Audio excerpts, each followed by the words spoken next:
This is Cerebral Cinema. Movies of the mind.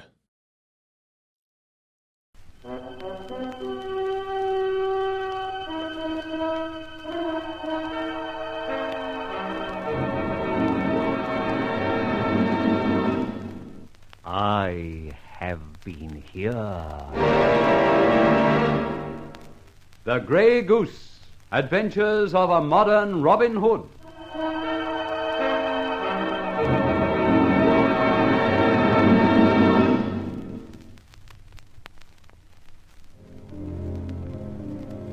Henry J. Markham is a stock exchange swindler.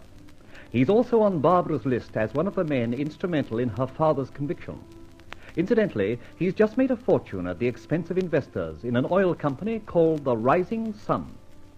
I'm determined that Henry J. shall disgorge, so I pinch his most prized possession, his daughter, fair Catherine. A shrew, if ever I met one, with a view to a little blackmail. From her, I extract the information that Henry J.'s last coup, netting him millions, was due to a false assay of the Rising Sun oil field by his jackal, one Jacob Marley. Thus, I pay Mr. Marley a visit at his flat in Adelphi Terrace. But lo and behold, I find Marley stabbed to death and a grey goose feather left near him. I wonder why this killing was necessary. Easy. If Henry J. Markham's remarkable wangling of Rising Sun comes under suspicion, the members of the stock exchange will demand an inquiry. Our poor friend Marley there would be questioned, and hey, presto, Henry J. is prosecuted for his misrepresentation. You really suggest that Markham had this man killed so he couldn't be examined? I'm certain of it. Oh, no. This is not the work of an amateur. Look at that knife. Oh, I can't. Sorry. I didn't really expect you to. An Italian dagger. Yes, the work of an Italian. British knife boys haven't the secret of that deadly technique. Rolly, do let's get away from this horrible room. I can't stand anymore. Right, off we go. Now, tell me, while you were with the Markhams, did you ever see an eye-tie there? Why, yes, there were 5. Mr. Markham was having the grounds reorganized. He got a labor group under the chauffeur to do the work. The chauffeur, was he Italian? Yes, he'd been with the Markham for years. Tallyborn, everyone called him. Tallyborn? Doesn't sound Italian. Oh, Tally was proud of his nationality and also of his English.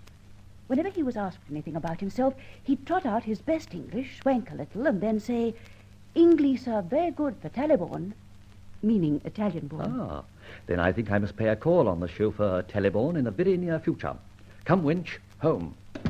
Hurry, there's someone coming. We can't be seen near the scene of a murder. Duck in this door lobby. Hold your breath. Good heavens, she's stopping at number 17. She by Jove, she is. Fenced on it. Come on, downstairs. It's out for you and me.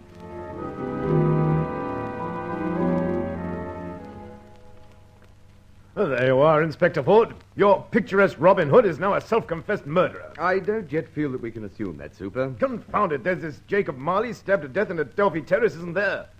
Maybe when you examined the scene of the crime, you didn't notice a feather. I did, and there's the feather on your desk, a grey goose feather. Yeah, a corny present from Robin Hood. Ah, bah, you make me tired. I'm sorry, sir, but the presence of the feather does not, to my mind, constitute proof that our grey goose is a murderer, a stiletto man.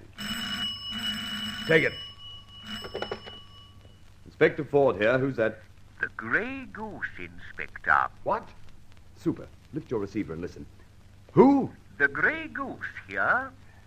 Somehow I did expect to hear from you. I'm glad of that. Actually, I was hoping to be put on to Scotland Yard's Lost Property Office. Oh, have you lost something? A grey goose feather? That's it. Have you found it? I mean the one left at Adelphi Terrace last night. I'm very happy to tell you, sir, that your property has been found. And if you call round here at Scotland Yard, we shall be most happy to let you have it. Let me have it? I'm not certain I like the sound of that, so I'll not be coming. Pity. Yes, isn't it? The fact is, Inspector, I'm really inquiring on behalf of a friend who, in a fit of absent-mindedness, must have borrowed a feather from one of my geese and left it at the scene of a murder. As Mr. Winston Churchill once most grammatically expressed himself, This is an impertinence up with which I will not put. Look, what's the object of this call after all? Just to apprise you of the fact that the Grey Goose was at Adelphi Terrace last night, but is no murderer, and on that occasion did not leave his card. Someone planted one to foist the job on me, and I, though noticing the feather when I was there, forgot to take it away when I left. Remember, I am no murderer. Oh, confound it. Hung up on us. Yes, sir? Trace that call immediately. Yes, sir. Well, you heard. He's no murderer. That's what he says. Look, Super. Would you, if you were forced into a killing, leave your card behind you? No, of course not. Neither would my Grey Goose do that. No, sir. The fact is, the killer, whoever he may be, has tried the old red herring trick. He planted that goose feather to divert our attention to the Grey Goose, thinking we'd fall for it. Right, Jove, you're right, Ford. Well, go on. The slayer of Jacob Marley is a tyro. Not a clever crook or killer, but a sheer amateur, and one with considerable wind-up. Well, where's the trail leading to? Not unfortunately to the Grey Goose, but to the man who was associated in some way with Marley, and in my opinion was afraid that Marley at some time might do him damage, and thus had to be disposed of. Then the obvious thing is to trace Marley's connections. Exactly, and I've started on that trail. Well, all right, Ford. Get on with it. And for heaven's sake, bring me that Grey Goose soon, and I'll eat him for Christmas. I'm hoping he won't prove too indigestible, Super.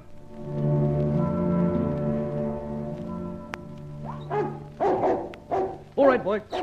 Good dog, Sherry, good dog. Ah, this is the cottage, and we'll find Catherine within, I hope. You know your part, Barbara, the chambermaid again. Dressed for the part, too. Now, come. To the front door, here's the key, and so to confront the fair Catherine. Funny, darkness reigns supreme, and silence. I think you better call her. Remember, your 14th voice, Barbara Higgins. Barbara Higgins, chambermaid. Go on, call. She may be in the bedroom or... Miss Catherine! Miss Catherine! It's me, Barbara. Barbara Higgins, your maid. Well, she can't be far away. She's no slippers. Just dressing gown and pajamas. My hat, if she has got away. But she can't. The dog wouldn't let anyone pass that gate except me. Come, my dear. A complete search is indicated. Not here. Nor in this room. Not in cupboard or wardrobe. Rolly, she's got away. There's nothing else but. Rubbish. That dog wouldn't allow it. Unless she's next door to a lion tamer. Sherry! There. You see, I've got it. The old summer house at the back. Come on. Now, if she's not here, I'm beat. Torch, Barbara, while I get this mask on. My hat. She is here. Oh, Miss Catherine, what is amiss? Oh, what a fright you gave me and all. Is that you, Barbara? Of course it is, miss. But what on earth are you doing out here? I was trying to get away from this cottage and the wretch who brought me here. That means me, of course. You! Barbara, what are you doing with this... Oh, miss, after the fire, I was so frightened, and I ran away to the village, where old Mrs. Andrews put me up for the night. And then this gent came along and told me you wanted me urgent-like, and he brought me here. Well, I can't say I'm not glad to see you, but I certainly don't like the company you keep. I was about to say I thought you might like some feminine company. Thank you. You didn't attempt to escape by any chance? I did, bare feet and all, but that ferocious animal of yours drove me in here. Good fellow. Like me, Kate, he'd hate to lose your charming company. Well, now, having delivered my charge, I'll depart on my way. Can I give your father any message? Yes, tell him that I wish... Yes, I'd like him to do something about those people you mentioned. Kate! Shake hands with the rogue. You're not a bad sort, Kate. I'm beginning to think you aren't either. The truth, Sheriff. All right, then. So, Barbara, you stay here with Miss Markham, or rather, in the cottage, and no funny business about escaping. Either of you. Remember, my dog knows his business.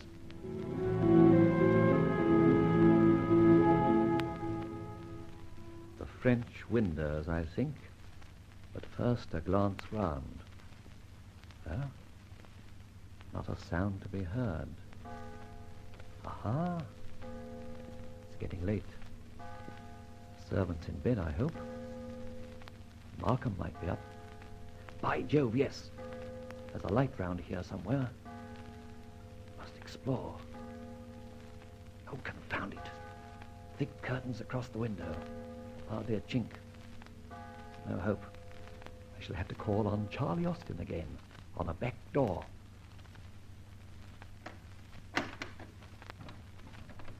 So far, so good. Kitchen, I think. Now, where's that room with the light? Well, here goes. I tell you it's late, sir. My hat! A visitor! Won't suit me at all. I do not wish to pursue Wonder who it subject. is. Let's make my way in that direction. I do Found not him. admit that. Here's the door. I wonder if I insist I dare will shove not. it open another inch. My hat! Ebenezer! Inspector Benford himself. On the trail, too, unless I'm much mistaken. You're asking me, Inspector, to explain or help to elucidate the murder of Jacob Marley. How the devil should I know anything about it? I am not suggesting you were the killer, sir, but Marley was one of your closest business associates. I'm not responsible for their private lives. How do we know the girl didn't kill him? Jealousy or some such thing? We know she didn't. She visited the flat 2 hours after his death by stabbing. That's been established. Mr. Markham, in my quest of the murderer of Marley, I must question every one of those who directly or indirectly has associations with him. Well, I did, of course. Have you read your papers the last few days? How it's reported you cleaned up a fortune in Rising Sun? The ordinary run of business, Inspector? I wouldn't know, but others beside myself would like to know, sir. And we think Marley, your right-hand man, did know. And before an inquiry could be made, that man was put out of the way. Are you suggesting that I had a hand in his murder? Yes, I am. Good for you, Inspector. Who put that light out? I did, and the inspector's right. And here's a present for you. Great Scott! Put that damned light on, Inspector. Certainly. Oh, confound it, we're locked in. Who was that lunatic? And what the devil was the present? The present, Mr. Markham, was a grey goose feather. Oh? And thus I think our visitor must have been the grey goose himself.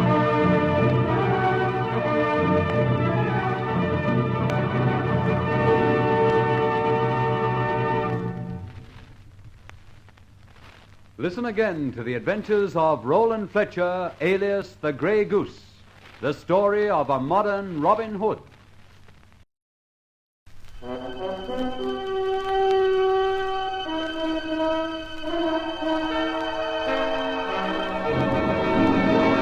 I have been here. The Grey Goose, adventures of a modern Robin Hood.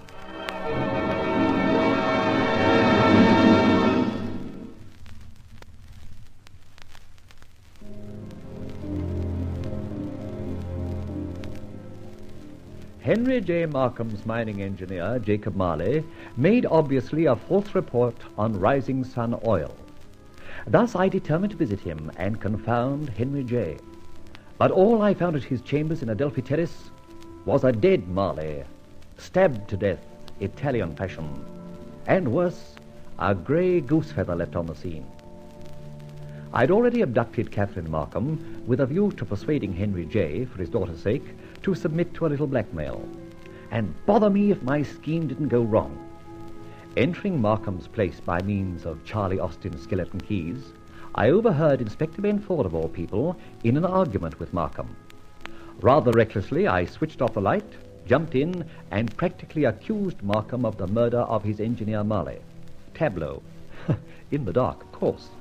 I even chucked in a grey goose feather for luck, and locking them both in, decamped, driving to my little cottage where I'd placed Catherine and Barbara as her maid. You know, Barbara, the fact is I've made some mighty big mistakes in this business of Markham. How? Firstly, I shouldn't have burst in on those two, Benford and Markham. If I'd waited, I'd have learned more. Well, you did. And there's an end of it. You see, too, I should never have kidnapped the shrew. The who? Catherine Markham. Oh. But my idea was to use her as a hostage. Make Markham disgorge or threaten him with a fate for Catherine worse than death and all that, white slave, Argentine, etc. Oh, how dreadful, really. Oh, don't think for a moment I could have carried that through. But there it was. Then I hoped to force him to throw all his Rising Sun shares on the market at low buyer's price, and thus make restitution. But But what? I'm convinced that the darn fool is now a murderer. That can't be. He wouldn't do that. No? The only man who knew the whole works was Markham's oil engineer, an expert in drilling, etc. And he was stabbed to death before anyone could get to questioning him. But worst of all, the assassin planted one of my feathers at the scene of the crime, as you saw for yourself. But we can swear you didn't do it. Of course. But the darndest thing is, it attracted Inspector Ben Ford's attention. Anything about feathers always makes him see geese. However, he naturally didn't let that obscure his vision entirely, and immediately commenced to trace Marley's connections. And, of course, that led him direct to Markham, his principal. Exactly. And that's where I broke in. Inspector Ben was almost on the point of charging Markham with the murder. How dreadful. And so what happens now? Well, we have to deliver our Kate back unharmed. I have to screw that restitution out of Markham, and then it's in the laps of the gods. So, wake up the fair Catherine. What can I tell her? Oh, confound it. Let's keep it comedy for a little longer. Tell her, yes, say Petruchio is here. Poor kid, she's not going to like this. We'll drive back to the house with her, then you and she will wait. I shall whistle, say, the keel row, then you and Catherine will enter. After that, heaven knows. Now go and get Catherine. Oh, here, I brought a big coat for her. She must have had enough of that dressing gown and pyjamas. Hurry. So, you've come back. As I said, my Kate. You can stop the play acting. Oh, if only I could get that mask off your face for one moment. One day you shall. But for the moment, Kate, I am taking you back. And your maid, Barbara, will come with us. Thank you. And also thank you for the coat. Maybe I should thank you for the lecture on stock exchange practice you read me to, but I can't yet. Somehow now, I don't think you ever will. Miss Markham, I... Go on, say something. Tonight, a little later, you will, I think, hate me.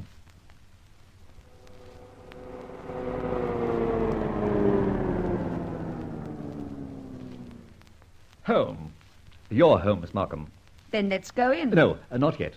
Will you, I beg of you, stay out here in the car till I whistle? I assure you it'll be better that way. Give me 10 minutes, no more. I'll do what he says, miss. Why should I? Because I reckon he's the one who knows what he's doing. Will you wait, Kate? All right. 10 minutes. I'll not wait any longer. Thank you. It'll be no more. Now for the chauffeur. Tellyborn. What a nickname. Italian-born, Tellyborn. Must be in this old stable, I suppose. That'll wake the little blighter. All the better. I want to know about him taking his master to Adelphi Terrace. And, of course, a few other things about knives. Italian fashion. Tellyborn. Tellyborn. It can't be out, surely. Tellyborn. Our lights indicate it, I think. Oh, no, it can't be. Poor little Itai. Dead. Stabbed too. Another Italian blade.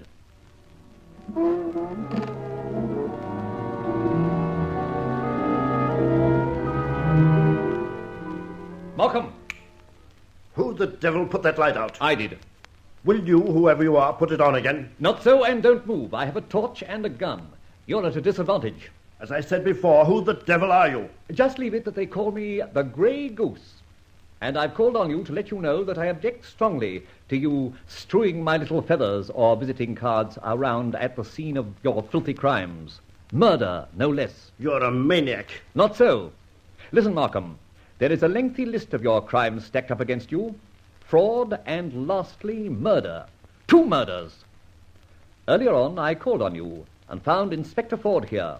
He, Markham, is on your trail. You damned fool to kill Marley. I did not. Shut up and listen to me.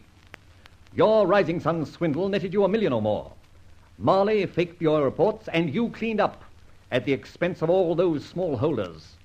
Then the smell arose. So Marley, the only man who could give you away, was eliminated with an Italian dagger.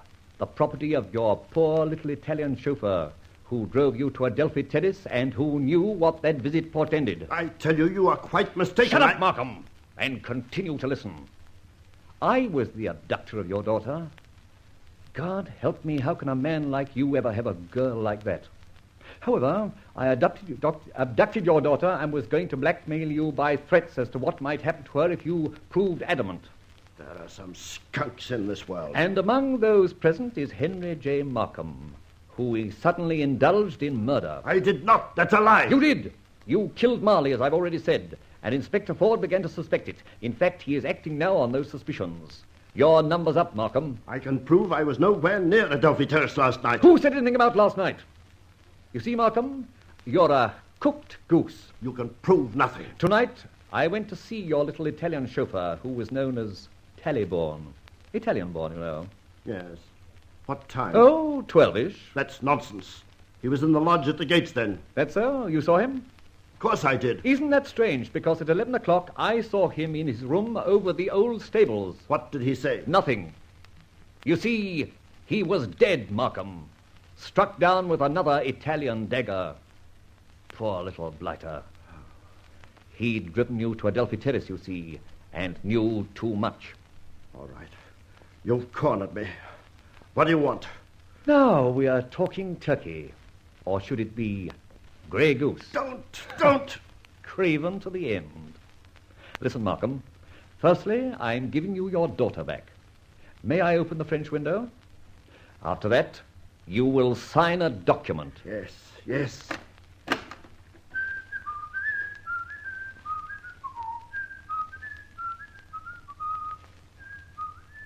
Father. Catherine, you're safe. Safe, yes, but cold. What is all this about? Your father, Catherine, has agreed to sign a certain document. Don't sign anything, Father. I must. Please don't interfere, Catherine. This document is in the form of a deed of gift. Incidentally, it is strictly legal and drawn up by reputable solicitors. It gives the Chancellor of the Exchequer full powers to administrate the whole of the shares held by Henry J. Markham. I can't sign in the dark. You can now. I've got my mask on. Here's a light. My pen. Here. There. It's signed. You will witness your father's signature, Miss Markham? Yes. Catherine Markham. Your maid? Okay. Barbara Higgins. Oh, they're a bit blotted, I think. Sorry. Who's that at this time of night? I can see from the open window. Markham, it's Inspector Ford, if I'm not mistaken. Very well. Excuse me. I'll go and open the door myself. Daddy! Daddy!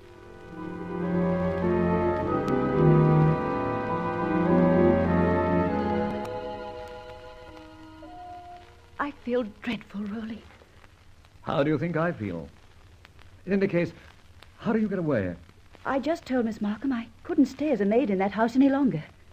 She saw my point and let me go. Well, he took the only way out. You see, he'd got so much to answer for. But he made amends before he shot himself. Yes. About 2,000 little investors get their money back. Rising Sun is booming, and many of them will feel quite rich. You know, I really think we showed a good return for our money, Barbara. So, no one suffers. No one? Yes, that's what I said. What of Catherine? Oh, Kate. Don't just say it like that. Oh, Kate. Poor Kate, the shrew, alas, poor Kate. Really? I was quite jealous. Were you really? Oh, that's fine. Kate, shrew Kate, to whom I once played Petruchio. Barbara, do you realize that you have another name to cross off your list? Yes. Henry J. Markham, financier. One-time daddy's enemy.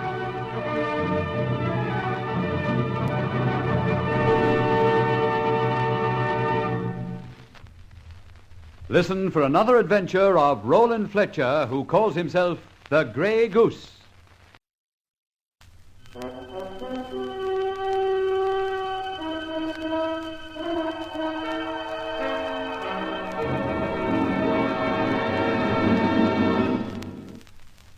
I have been here.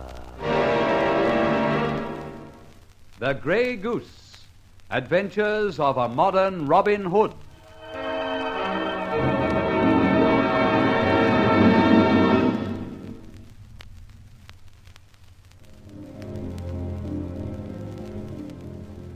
Well, I'm not very proud of my last exploit. I kidnapped a shrew, certainly, but she turned out better than I thought. Then her father suicided after committing 2 murders. Oh, yes, I caused Markham's suicide and the resultant exposure of company frauds. But for Catherine Markham, Kate, to whom I played Petruchio, I would have wished a better ending.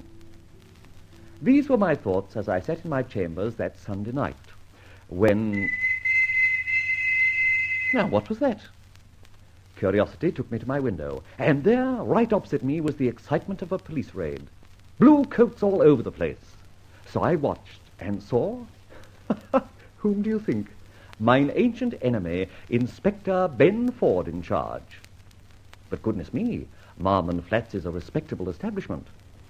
Curiosity, however, beat me, and thus I sallied forth to the door of our very decorous building. Quiet, Ben. What's all the shindig about? Oh, sorry to disturb you, Fletcher, but you see what it is. No, I don't. Matter of fact, old chap, this is a very select neighborhood. Police activity is, in a manner of speaking, rather frowned upon. Well, your exclusive and turned-up-nosed tenants in this very desirable neighborhood may continue to frown.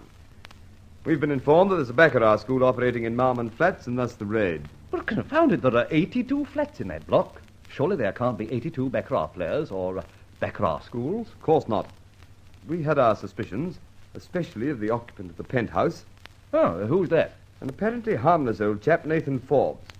Oh, excuse me, Fletcher. I'll have to see this thing through. I'm afraid we may have pulled a boner. I'll see you later. Come and see me when you're through. All right, I shall. I'll get a loft to my own place.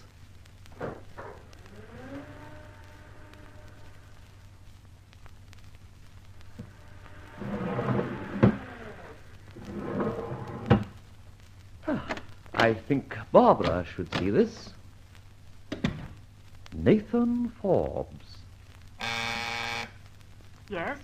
You, Rowley? Yes. Switch on the bookcase and come through. I've got something to show you. Right. Be with you in a minute. Good.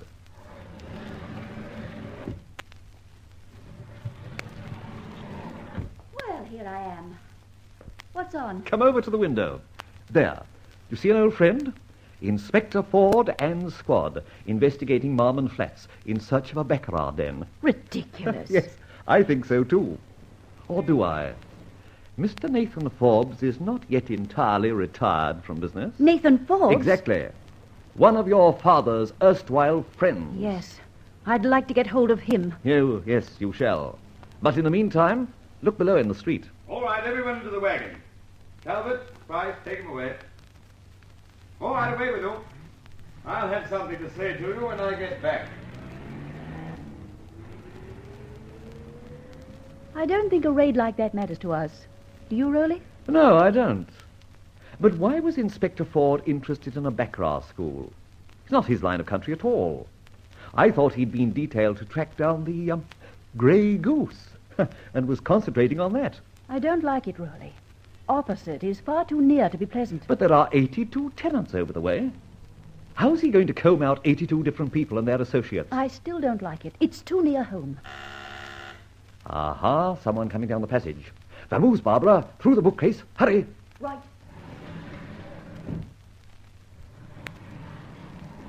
Good. And switch your mic on and listen with all your ears. Coming. Oh, glad you're still in, Fletcher. Can I come in? Why, certainly. Have a drink? Thanks very much. So seldom you honor me with a visit, Ben.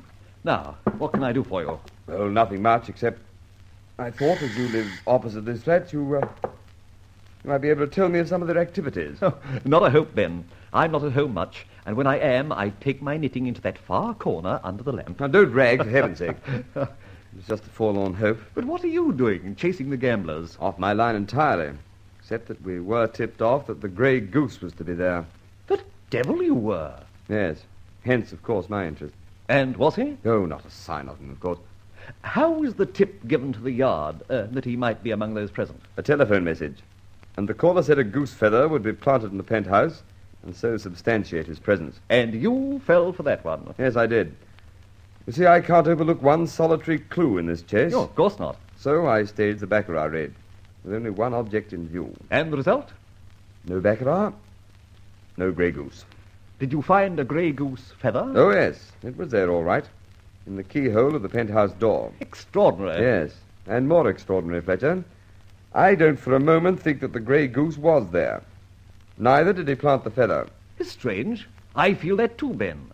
Somebody's wangling something, not for the first time, to put you on the scent of the grey goose, and while you're off on a wild grey goose chase, they'll achieve their own ends. That's my own theory. Well, thanks for the drink. I'll be off.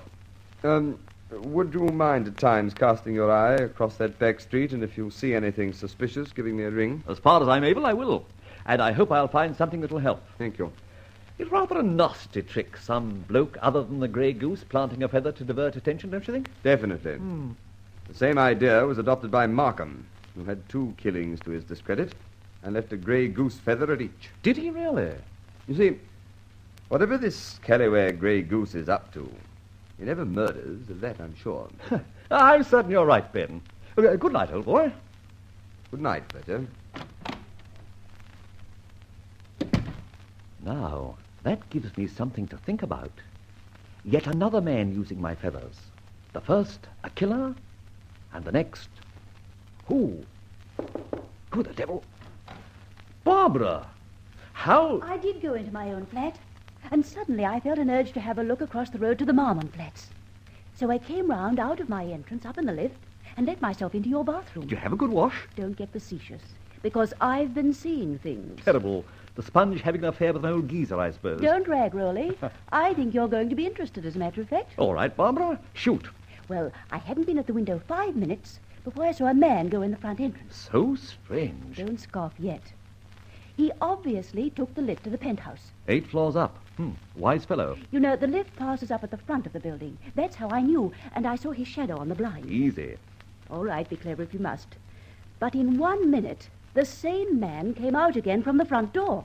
How do you know it was the same man? All right, now you've got to listen.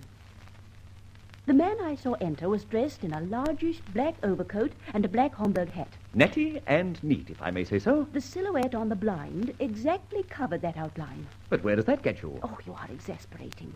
1 minute later, damn it, 1 minute literally, a man in a black Homburg and long black overcoat left the building. You must surely know, Barbara, that there are, unfortunately, no exclusive styles now in London. Wait. Now look, you unbeliever. Look from this window just for a moment or two. Just to satisfy your curiosity.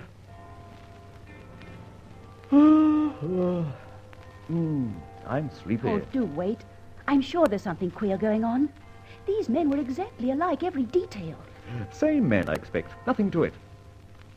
Wait. Do you see what I see? Definitely. A gentleman in a black Homburg hat and black dress overcoat returning to his flat in Marmon. Gent number 3. Do all the gentlemen tenants of Marmon flats go out dressed alike? Raleigh, sometimes I think you're obstinately obtuse. That accounts for 3 men dressed in identical fashions going into a block of flats recently raided by the police, and you think nothing of it. Oh, but I do, Barbara. I think there's only one man, and he keeps bobbing in and out for reasons of his own. Maybe he's got a club handy and goes out to have a nip of the necessary. Uh-oh. There. Maybe... The other man, the last, hasn't come out. And yet here's another, a 4th black Homburg and black dress overcoat. Well, Smarty Pants, what now? What of the grey feather planted at that penthouse opposite? And what of 4 black Homburgs? 4 black Homburgs. You remind me of a favorite song of my mother's, 3 Green Bonnets. All right, Barbara, you win. Feathers and Homburgs have to be investigated. Right. Hop through the hole in the wall, change into black slacks and a sweater, and meet me below in 5 minutes, and we'll explore Marmon Flats. Right. Well, maybe Barbara has something here. I wouldn't take much notice of our 4 black Homburgs. But I do worry over somebody using a grey goose feather.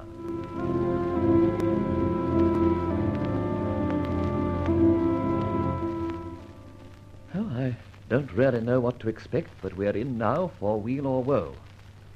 Right onto the roof. Now to explore the penthouse. It's all in darkness. Now where are your Homburg-hatted friends? Not a soul about. Not a soul. Which, when you come to think of it, is rather strange.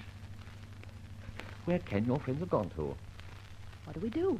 We enter the penthouse. Ready? Yes. All right, now steady while I maneuver this lock. Good. Shine your torch.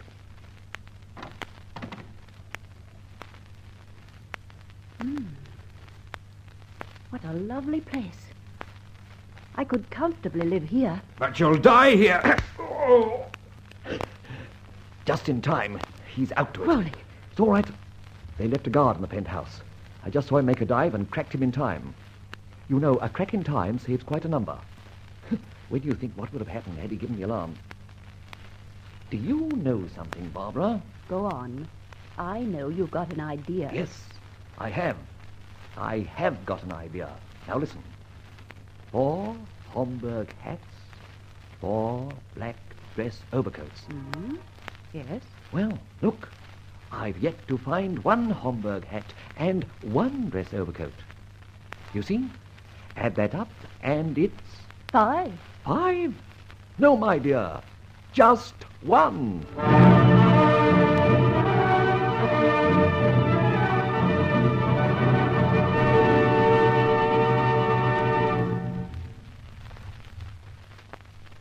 And so Roland Fletcher, the modern Robin Hood, enters on another adventure. Where will this episode take the Grey Goose?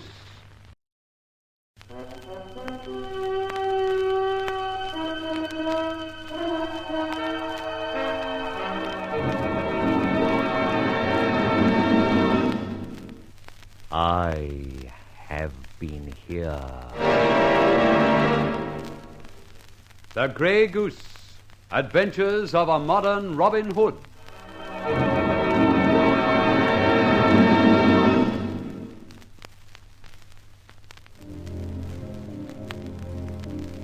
The raid on a baccarat school by Inspector Ford proved abortive. Unfortunately, the place, Marmon Flats, was opposite my building. More unfortunately, someone had planted one of my feathers at the penthouse of Marmon. Hence, Inspector Ford got keener than ever. The feather naturally drew me, so Barbara and I entered the penthouse and, most fortuitously, managed to knock out a man who was apparently on guard. Yes, Barbara, your 4 hats and overcoats leave a smell in my nostrils, so I'm looking for a 5th hat and overcoat. But why? Because, my child, the frequent comings and goings of these well-dressed gents means, to my crooked mind, a bit of rather exaggerated camouflage, hiding the identity of one. For the moment, I call him number 5. I think I see. Good. And at this point, I'm registering my protest. People who want to baffle the police authorities are beginning to lay trails of feathers, grey goose feathers. That is an impertinence. Up with which I will not put. You said that quite recently. Well, it's true. It's embarrassing. And so far, I've got 2 murders laid to the charge of the grey goose. I do not kill. I think everybody knows that. Aha. Our sentry friend seems to be coming too. I'll have to use a little more force this time. Must you, Rolly? I must. Sleep, my little one, sleep. That's out of Sweet and Low, Barbara. You're very ruthless at times, Rolly. Indeed, yes. I'm entirely without Ruth. By the way, what is Ruth? Don't answer that one. The fact is, here we are in a penthouse, well-furnished, gents' desirable residence. 1 guard for the time being, hors de combat. Now, what next? Where are the Homburgs? All is innocence, and yet Inspector Ford obviously thinks there's skullduggery afoot. Why the guard, my dear? I couldn't say. Except that this penthouse leads somewhere else. Got it in one. Ergo, we search for somewhere else. There's a door here somewhere that leads to that somewhere. So jump to it and search. Not a sign. Same here. Aha! Come here. Put your ear down. Listen. Voices. Yes, voices. We're on the trail. This floor has a trap. Pull that rug aside. Ah, here it is. A trap door. Shall we descend? Definitely. Definitely is the word. Descend the action. Only about 12 feet. Coming. A passage. Yes. Going towards the next block. Come on. And quiet is the word. Uh-huh. A door now. Listen. Voices. Quite a lot of people, too. And in the next block. No wonder Ben Ford missed his Baccarat school. It's not in Marmon Flats at all.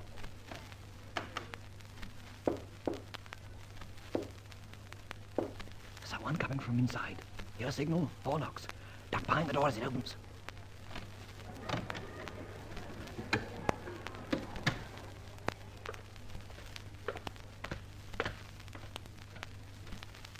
Phew, that was a close call. It certainly was. Did you see what that man was wearing? I did. A black Homburg and dress overcoat. Now I'm sure I'm right. Yes. Camouflage. Don't you see? Mr. So-and-so of the penthouse goes in and out, and attracts little attention. But he doesn't always go in and out. His jolly old doubles do that.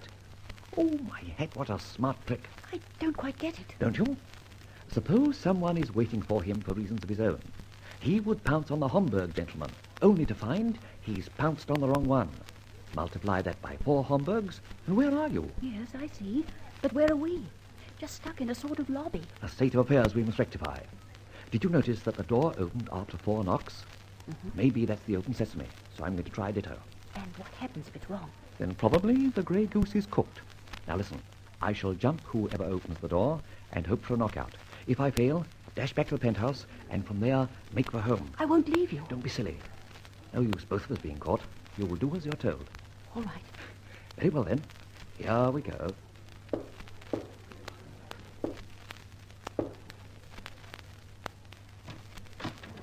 Who is it? Jump! Fine. Extraordinary. I seem to have become knockout conscious lately. Commando tactics and all that. Now what? We're inside and I can hear a lot of voices, but where does that get us? Wait a moment. We'll reconnoiter. There's a baize door. The last hurdle. Push the door 1 inch. We might be able to see something. Gambling. Don't sound so righteous about it. Everybody does it. Inspector Ford just missed the bus, apparently. I think I might earn a certificate of merit here. How? Telephone friend Ben and let him know where he missed out. If he could raid this place... Where's the telephone? Ah, that's what we must find out. Yes, a good idea. We'll phone the inspector, and he'll be along in a brace of shakes with a raid. Meantime, we explore the Homburg hat setup. Come on. Where? Eh? Oh, yes, where? All right.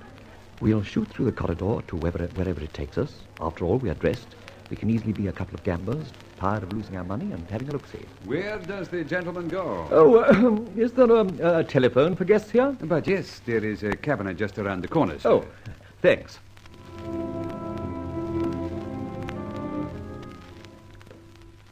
Hello. Inspector Ford here. Huh? This is your friend again. Oh, don't be a damned idiot. I haven't got any friends. Who are you? Your friend, I said. The Grey Goose. You're no friend of mine. In fact, you're... Don't let yourself go, Inspector. This is urgent, so listen. All right. Get on with it. I am in the flats next door to Marmon. Your raid on Marmon was abortive, I happen to know. But if you return to that block and make your way up to the penthouse, you can find your way through a hole in the floor. Oh, what rubbish are you talking? Very well, Inspector. Being rubbish, I'll delay you no longer. Good. Wait. Tell me some more. Ah, you are wise. The hole leads to a passage, which in turn leads you straight to your Baccarat school in the next block. Can we expect you? Yes, you can. I'll be there in 5 minutes. I'm wondering if you'll be there, too. Sorry to disappoint you. I won't be there.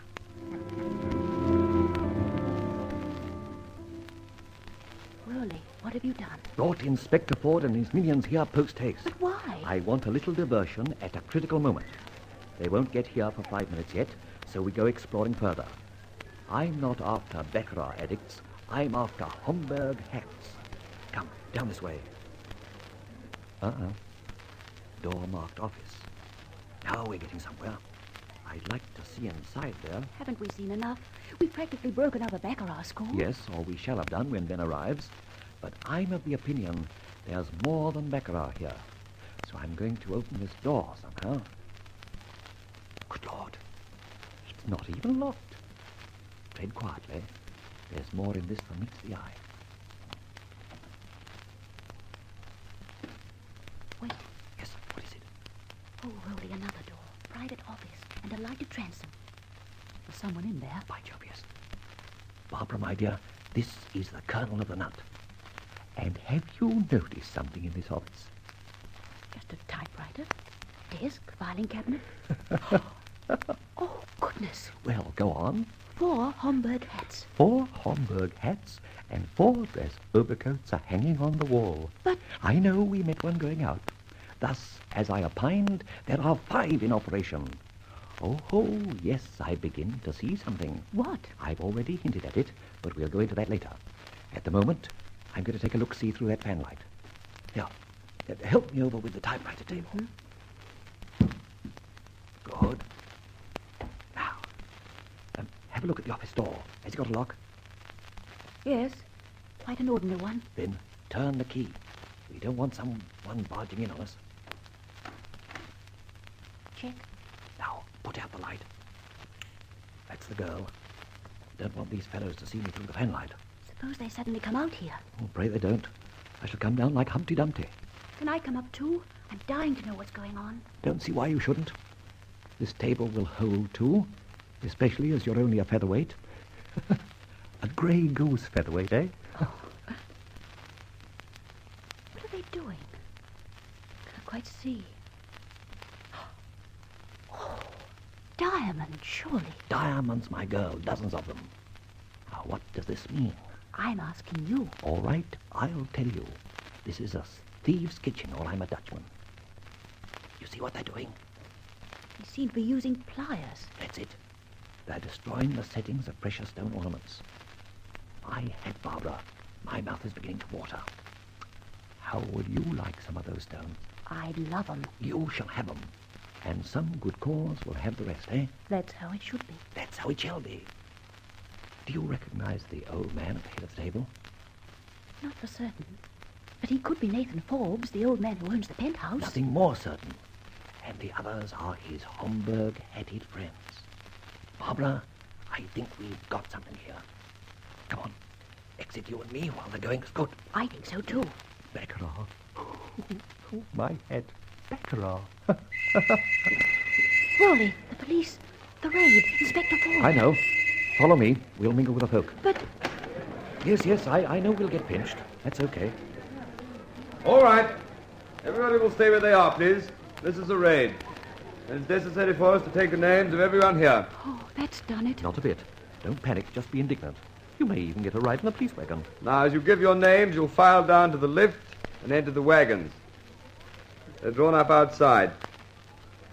There'll be no excuses. You can pay your bail at the station. All right, everybody, that understood? Right. What? You, Fletcher? Yes, Ben, even I myself. How are you? Oh, by the way, have you met Miss Faversham? Evening, Miss Faversham. Ben, just let me remind you, ere you put us to the torture, you did ask me to cast an eye over the joint, didn't you?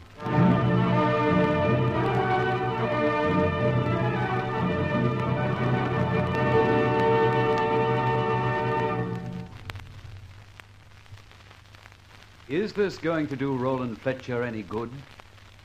The next exciting episode follows again the adventures of the Grey Goose.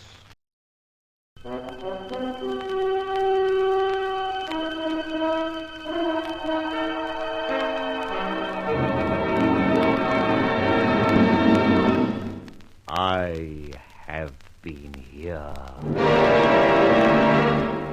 The Grey Goose. Adventures of a Modern Robin Hood.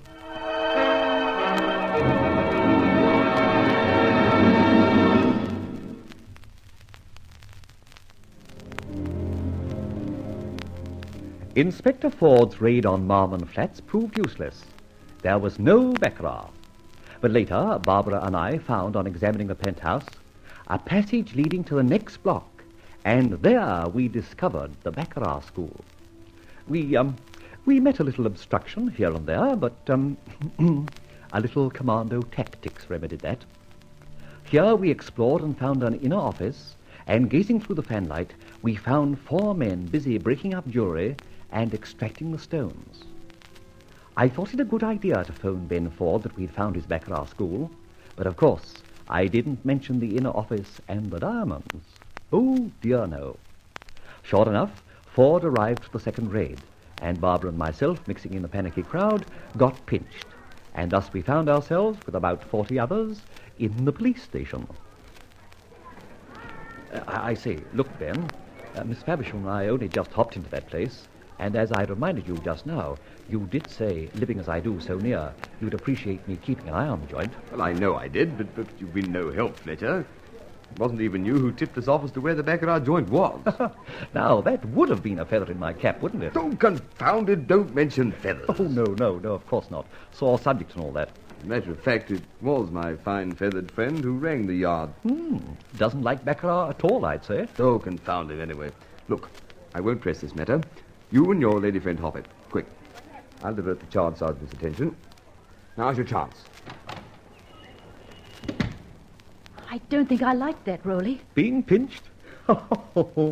My dear, all the best people indulge in it from time to time. Baccarat is a very costly and fascinating pastime. Come on, wench. Let's get a move on. I'm bursting with ideas. What about? Diamonds, Holland, Amsterdam, and something for the larder. Oh. How would you like a pair of lovely diamonds for those very nice ears? I'd love 'em. You're going to have 'em, too. Listen, let those self-same ears flap their hardest. Did you overhear any of those men we were watching through the fanlight? No, I didn't hear a word. I did. Very little, I'll admit, but sufficient to get me in properly. What did you hear? Roughly, Hook of Holland, 7 o'clock steam packet, Amsterdam, and diamonds.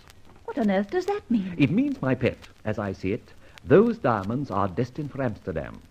It's well past 7 o'clock now, so maybe it's 7 o'clock tomorrow night. The steam packet leaves Harwich every night at 7 for the Hook of Holland. I begin to see, I think. One of those laddies is going to take those diamonds to Amsterdam. And so what? So what? I shall go with him, if my guess is right. But where does the mystery of the Homburg hats fit in? Oh, that's easy. Old Nathan Forbes very seldom goes out. But the house porter at Marmon Flats doesn't know that, because a constant stream of traffic in Homburgs goes in and out. So anyone asking for our friend is told, oh, just saw him go out, sir, or words to that effect. Thus the old gentleman gets quite a reputation for a busy and energetic specimen. A very clever idea. More clever than you think, my dear, because the men under those hats are the men who pinch the sparklers. Thus we saw the little operation in action tonight. Baccarat? Oh, yes. But that baccarat smells to high heaven of red herrings. Well, here we are. So hop up to your flat. I'm going to find myself a nice piece of shut-eye before I catch the Harwich packet at 7 p.m. I think I ought to come with you. Wait on. Yes, that might be an idea. Yes, there may be 2 of them travelling. All right, then.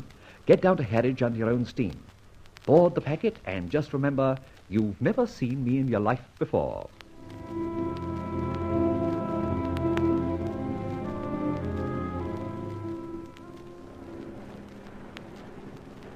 When do we get underway, sailor? In not more than a minute now, sir.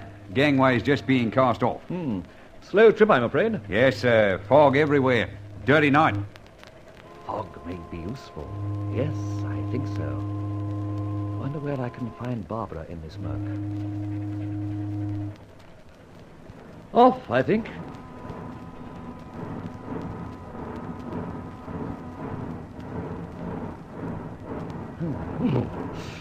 Darn cold up here, too. Haven't sighted one Homburg yet. Ooh, my hat. Supposing they change to bowlers or caps. Ooh, banish the thought. Oh, I'm terribly sorry, madam. Very clumsy of me. Please don't apologize. It's this fearful fog. Seen a Homburg? Yes, not a very pleasant crossing, I'm afraid. No, but one thing about a fog, the sea is generally calm. There's one H in the saloon downstairs. Only one? You say that as if you didn't like a little movement. Bad sailor, what? I certainly do not like a choppy sea. Get alongside of him. I'll drift down in a moment. I think I'll get down below. It's warmer there. Right. I'll just take a few more turns up here. I might follow your example in a few minutes. May see you then. Yes. Smart girl.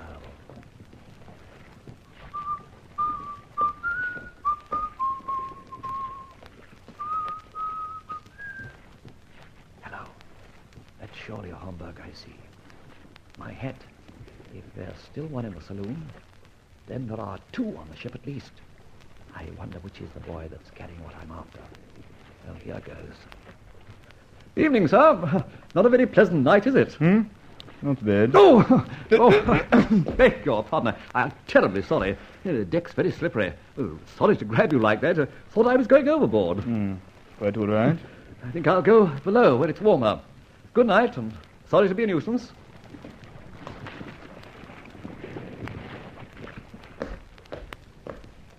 Nothing up his sleeve. He's carrying no jewel case or belt full of diamonds. Try Homburg number 2 in the saloon. Hope Barbara's got him tamed.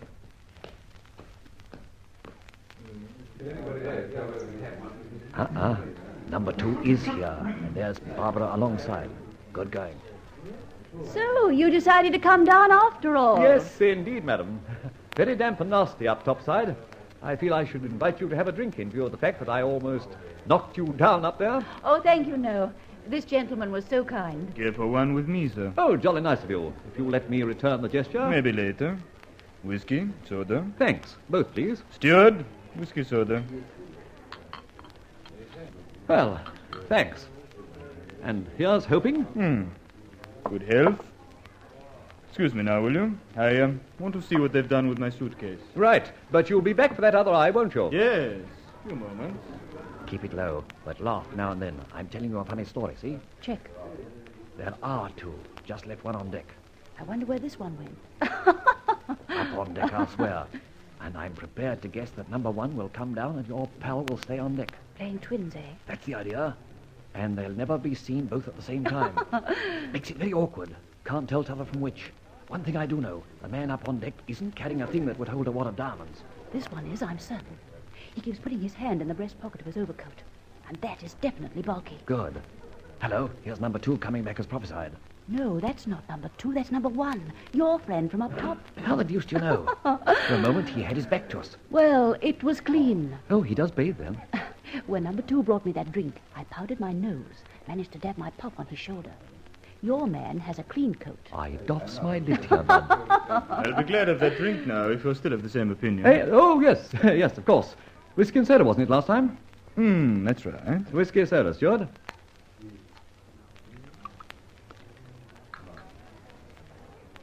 Luck. Well, think I shall turn in for an hour or so? We don't get in till dawn. See you later. Yes, of course. Excuse me, madam. I'm just going to check our time of arrival with the purser. Must find out what berth, or he, they have got.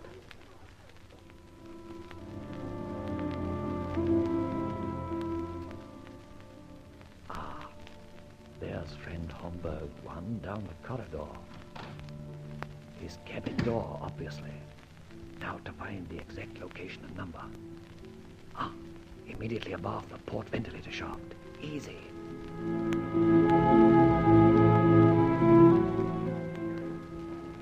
Oh, there you are.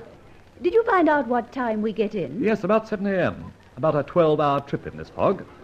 Talking of fogs, don't you find this saloon a little stuffy and smoky? Yes, I do. I was just thinking of taking a stroll up on deck. By Jove, a good idea.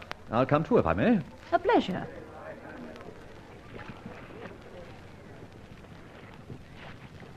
Here we are. Let's get to the port side. Near that ventilator. I was right with my powder puff. And there was good proof, too, that they changed places. Proof? Yes. When you said whiskey and soda, same as last time, your man said yes. My man drank brandy and soda. I gained off my lid, Barbara. Now, I found out which cabin they occupy. I think they'd share a berth. I suppose so. It's immediately under our feet. This ventilator opens in the corridor alongside. Now, look overboard and down. You see a glimmer of light? That's a porthole. Exactly, theirs. And I'm going to have a look through it. Oh, impossible. Not a bit of it. Remember my piano wire? Here it is. Yards of it round my waist.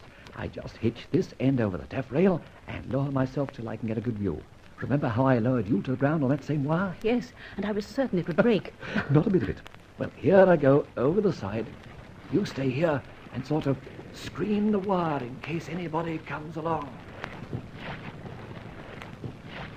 Rolly, you all right? Yes, okay. Keep quiet. You don't want to be heard by the watch.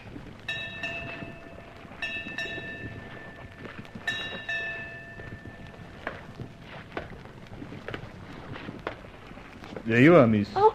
Sorry to startle you. I didn't see you in the dark. Went back to the saloon a while back, found you'd left. Steward said you came on deck. I was thinking you might like a nightcap before turning in. It's very good of you, but I left the saloon because it was so hot and stuffy. I prefer it up here. Strange taste people have, don't they? I don't quite understand. I'll explain in a moment. By the way, where's the gentleman friend? Oh, he wasn't a friend. An acquaintance I met on the ship. Somehow I don't believe you. There's something I want to find out. I'm sure. Be quiet. As you don't like drinking in the saloon, we're going to my cabin and we'll have one there. How dare Start you. walking. This is a gun. My cabin is at the end of the corridor, port side of the saloon. Now walk. Help! Help! Help!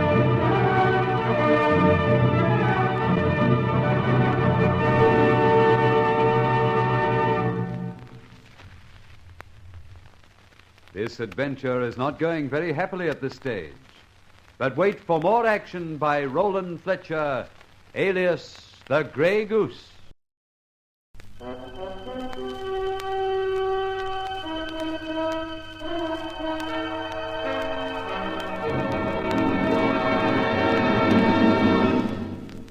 I have been here.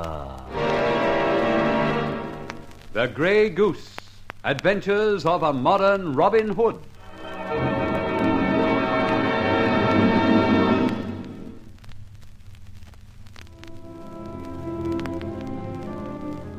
Inspector Ford's raid on the Marmon flat block opposite my own led me to the discovery of a jewel thief organization. So I decided to participate. Two of the gang made off for Amsterdam. They were dressed exactly alike. On the crossing over to the Hook of Holland, I decided to bring my piano wire into play, lower myself over the side by that means, and have a peep through the porthole of their cabin. I was so engaged when suddenly from the deck overhead, I heard Barbara call for help. What caused her to yell, I couldn't learn until later. Help! Help! Help! Now, what in the name of goodness has happened? Better shin up this wire and see. She's not here. Confound it. What do I do? I must find out what's going on down below. See to Barbara later. Well, here goes for another view of the cabin. I wish that chap would start getting into bed. I'd know where to look for his haul of diamonds. Oh, for crying out loud, here comes man number 2. Great heavens, and Barbara. What the dickens is she doing? Oh, I see. A gun stuck in her back. Well, something's gone very wrong here. I'll have to get topside and inquire into this.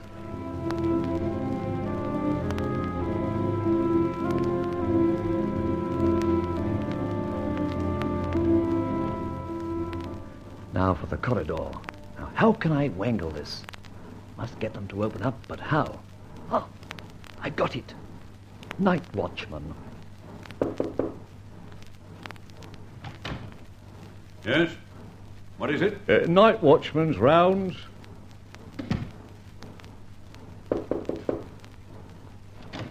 Who is it? Night watchman. Everything all right, madam? Yes, thank you.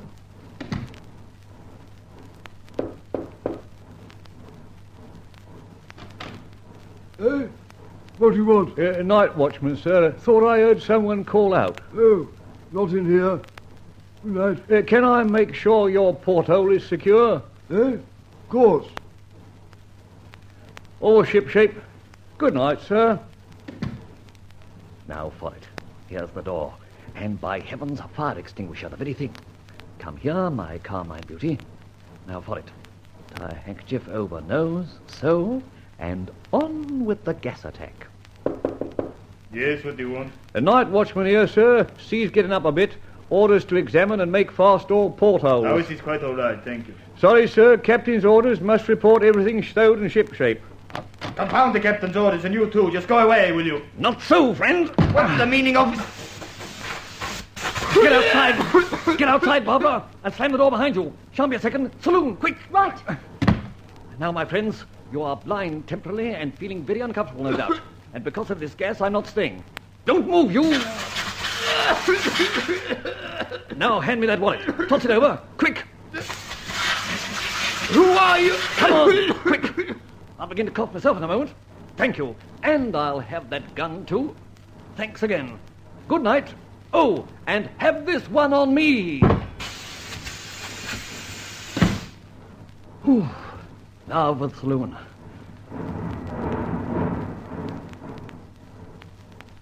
Well, Rowley, how did it go?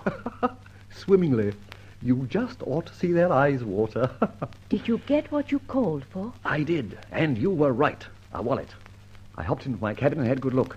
Roughly about £5,000 or £6,000 worth. How did you know I was in that cabin? Well, I heard you yell and came to find you'd vanished.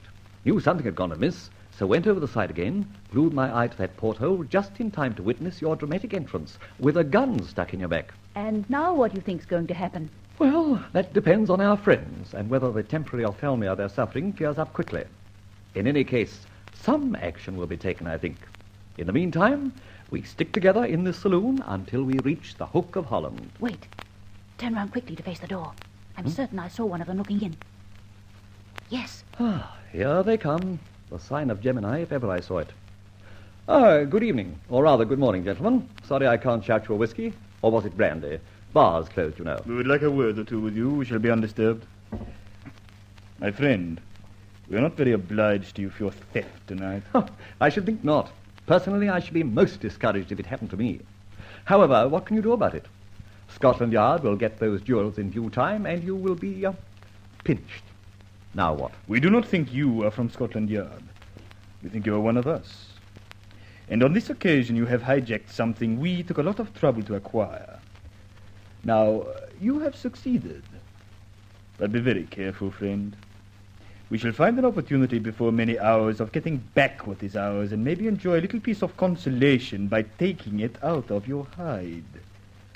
Unless... Oh, so there's an unless? Yes. There is the possibility that you will do a deal. A split, you mean? Oh, definitely no.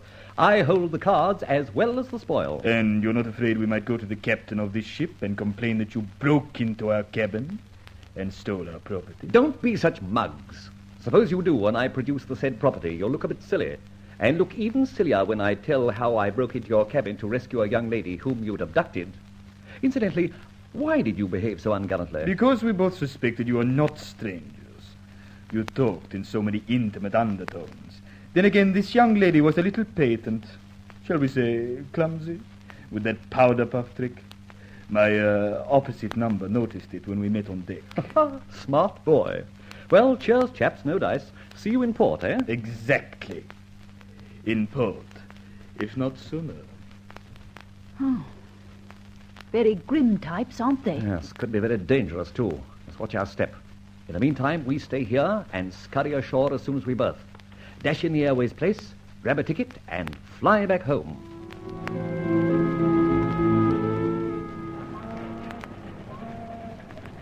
Oh, dash this fog. Oh, afraid there won't be enough ceiling to allow a take-off this morning. Where have you got The doings in my waistband. If they catch up with us, they could snatch it. Not on your life. I've got a good 20 feet of my famous piano wire round my waist and over it. Come on, in here. But this is the steam packet office. Oh, too true. Then we are sailing. Not necessarily. Nevertheless, we are going to purchase 2 return tickets. Here we are now. Don't move more than a yard away from me.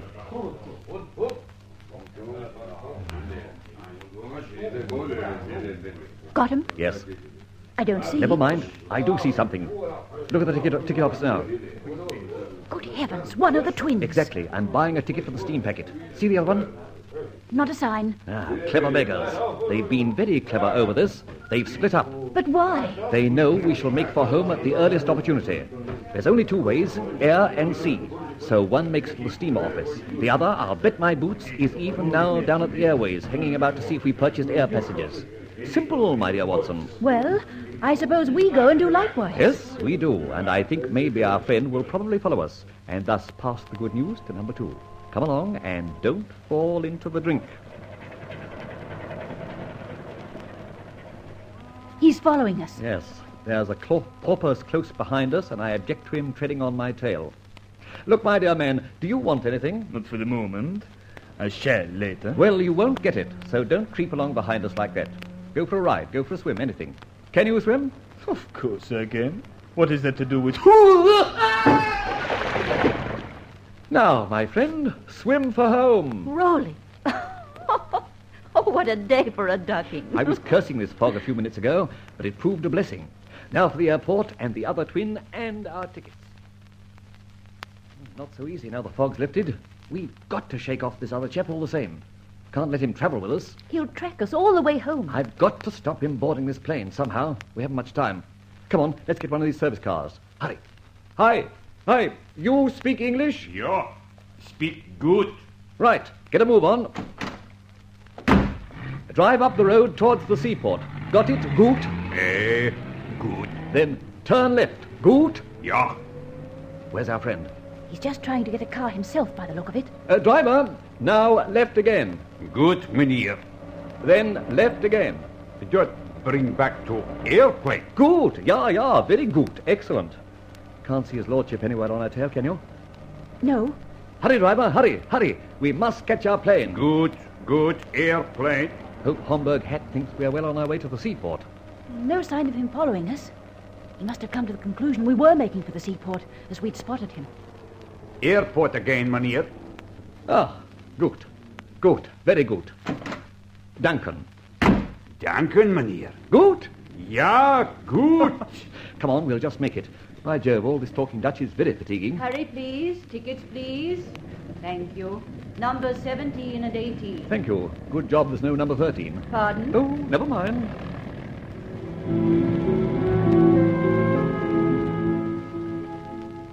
Will you open the parcel, Ford? It was delivered here this morning. As you see, it is addressed to you. I wonder who's sending me presents. My hat. A wad of diamonds. Good grief, thousands of pounds worth.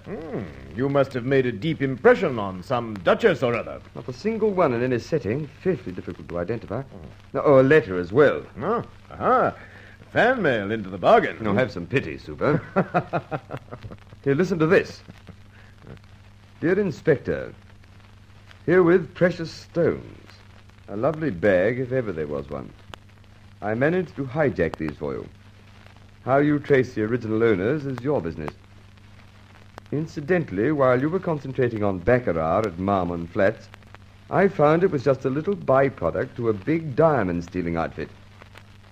Go back to Marmon Flats, my friend. Forget and forgive the baccarat. Search further. Look for Homburg hats and black dress overcoats, 3 of them. I've accounted for 2. Also look and look again at Mr. Nathan Forbes, occupier of the penthouse on top of Marmon Flats. Yours sincerely, the Grey Goose. Oh, confound that. Oh, wait a minute, there's a P.S. here. I have abstracted 4 stones. 2 for a very nice girl I know, and 2 now turned into cold cash, which by now is in the coffers of the Metropolitan Hospital. Well, I'm off. Where are you going? Well, to those darn flats, of course. Hey, come back. You haven't examined the parcel entirely. The rascal enclosed a grey goose feather.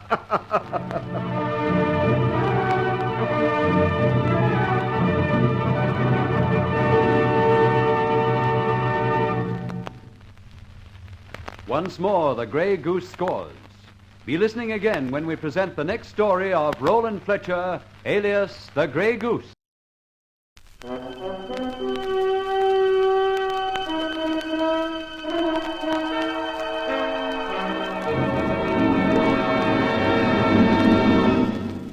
I have been here.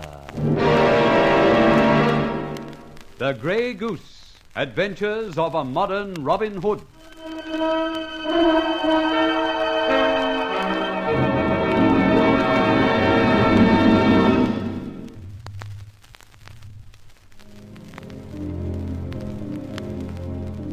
My trip with Barbara to the Hook of Holland paid dividends.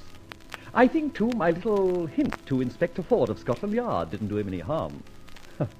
But at this juncture, I was faced with an aspect of affairs of a startling nature, one that was liable to create a great deal of trouble for me. You see, I do not kill, neither do I commit mayhem on innocent and unoffending bodies.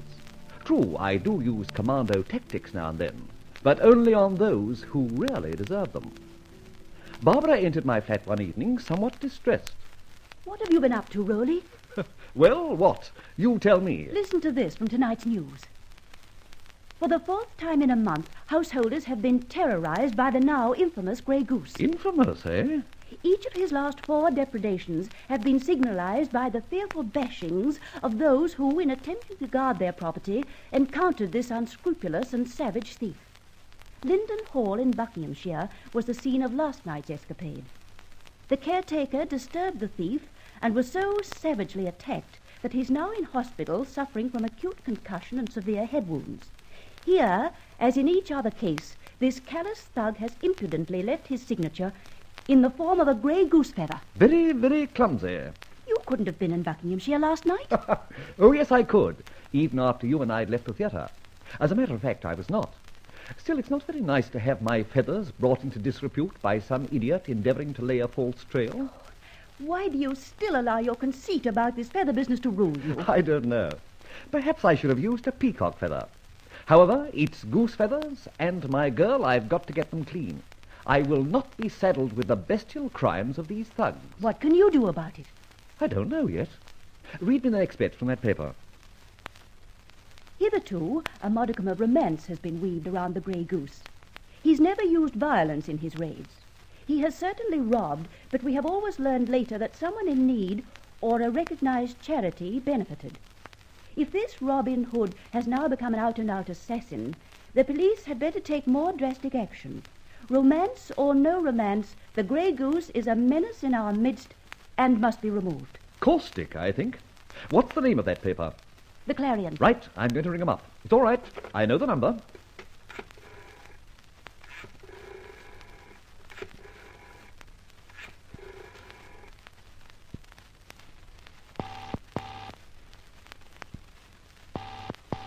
Clarion, desk.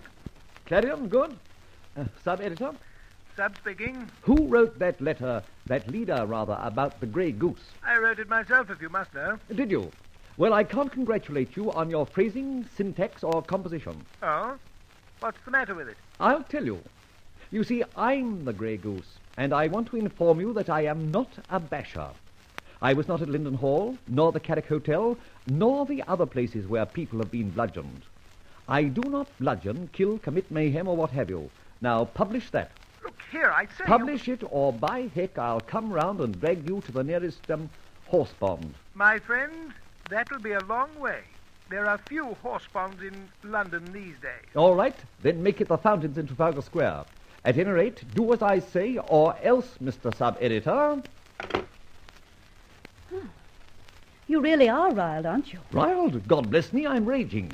Don't you see, child, here's another using my feathers to lead the police in my direction. And worse than that, to indicate that the Grey Goose is no more than a basher, a sort of Bill Sykes. Well, stop the grey feather business altogether. Not on your life. No, I'm going to find this bloke by hook or by crook and take it out of him so hard he'll never look a feather in the face again. But you've not the slightest hope of tracing him. Scotland Yard don't seem able to. I have little avenues denied to Scotland Yard. This is an occasion when I once more pay a visit to my old friend, Charlie Austin. The man who provided you with the skeleton keys and calls you Mr. Hex? That's right. Charlie is just within the law now. Once he was a great little cracksman. Later he tested some of my firm's safes. Now he deals in, well, what have you. Through him, I'll find my basher friend. How can I help? This time you can't, or not for the moment. Anyhow, you stay in your flat like a good girl, and maybe when I get back, I'll bring you a present. One basher tied up in a sack. What'll I do with him? That I'll tell you later. But you will, I think, enjoy doing it. Now, Hobbit, my dear, the hour is late. I'm for Arcot Street in the Farringdon Market. So long.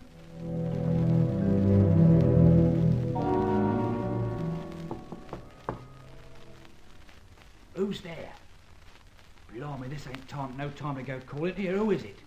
Just Mr. X, Charlie. Well, Lord love a duck. Shan't be a minute, sir. Hold on while I have a deco. Yes, it's all right. Yeah, just let me draw these here bolts. Here, come in. Thanks, Charlie. I'm sorry to disturb you, Charlie, but it's a bit urgent. That's okay. Anything I can do for you any time, and you just got to ask me, you know. Never forgot how you looked after my old girl when I was doing my stretch. How is she these days? Oh, fairly well. She ain't forgotten either, you know. We often talk about you. Not too loud, I hope. Well, now, what brings you here? And all dressed up like a blooming tough egg. I want to find a tea leaf, Charlie, who always uses a cosh or knuckle dusters.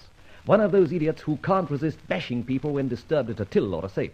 Oh, good many of them around, you know. The police call it robbery with violence. Get up long stretches, too. Isn't there some place you know of where a few of these blokes hang out? Why, yes, but they ain't very public, you know. Got to be in the know to even shove your nose in. Can you get in? Oh, of course I can. Lots of my clients in some of the places. But what do you want with a basher? Do you mind if I don't say just yet? Oh, okay with me. When do you want to start visiting? Now, Charlie. Okay, you'll give the orders. Come on, then. We'll go down to Latimer Street first, sort of headquarters. But be careful, like. They don't like strangers there, see, so you'd better lay low and say nothing. I'll be as silent as the grave, Charlie. Lead on, Mac Austin.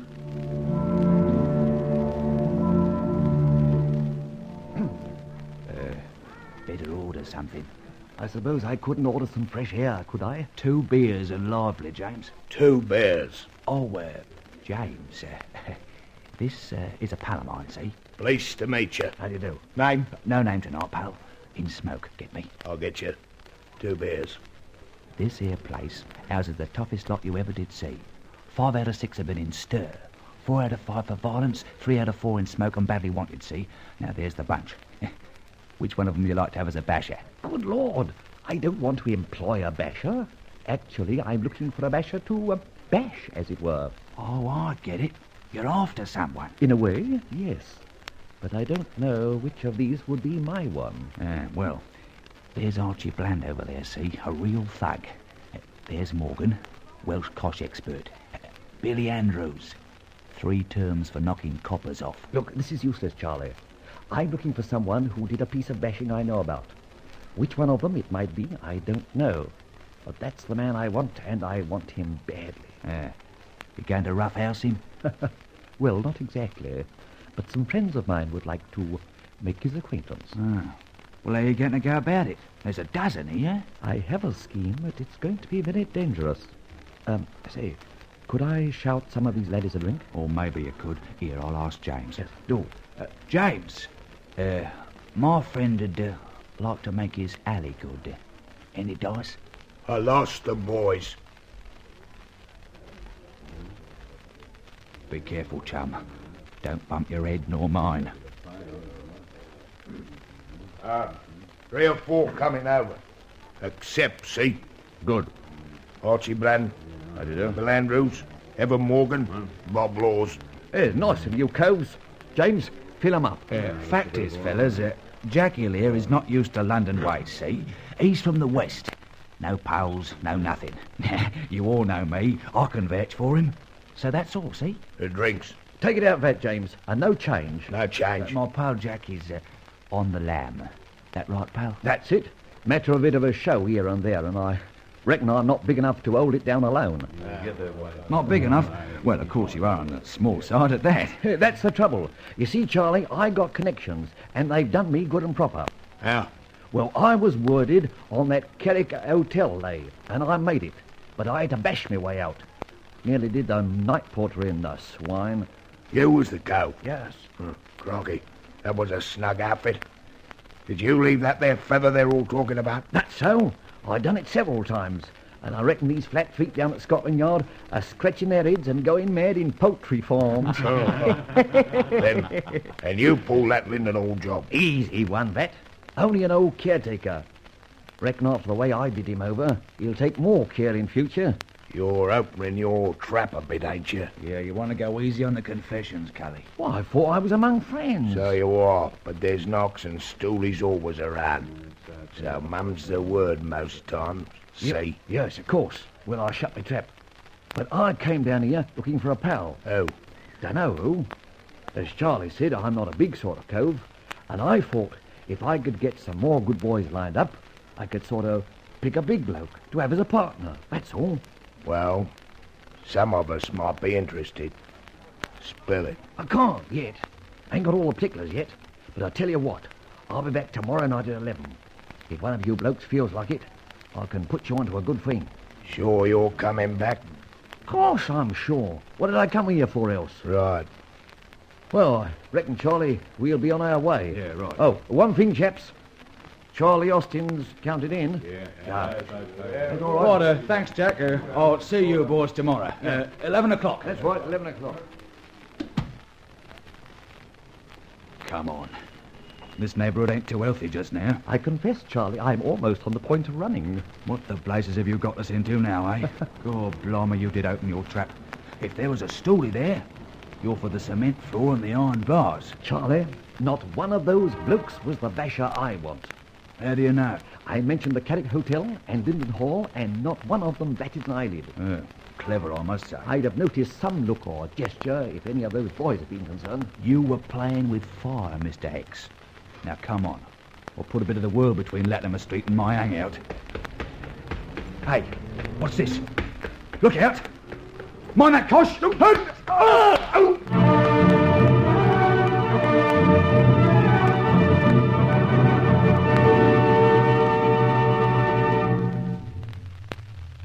And now what has overtaken our adventurer? Listen to the next thrilling chapter in the adventures of Roland Fletcher, alias the Grey Goose.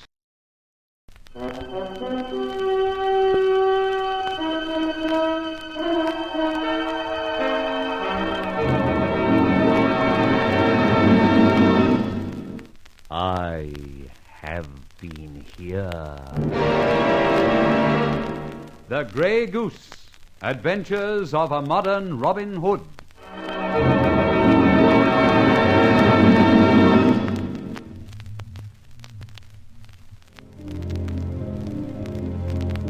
I am, of course, rather fed up that bashers who indulge in robbery with violence are planting grey goose feathers on the scene of their crimes. This brings the Grey Goose into disrepute. With these thoughts in mind, I determine to run down the thug. Hence, I call on my old friend Charlie Austin, ex-burglar, and enlist his aid. Thus, we sally forth, and under his guidance, go to a sort of thieves' kitchen, where my hopes to find a particular basher fail. In the meantime, however, I have shot off my mouth, as the saying is. I can't pinpoint any one of these brothers of the bash, so leaving the joint, Charlie and I proceed homewards, when we are set upon. A cosh here, a cosh there, and we both remember very little of what happened.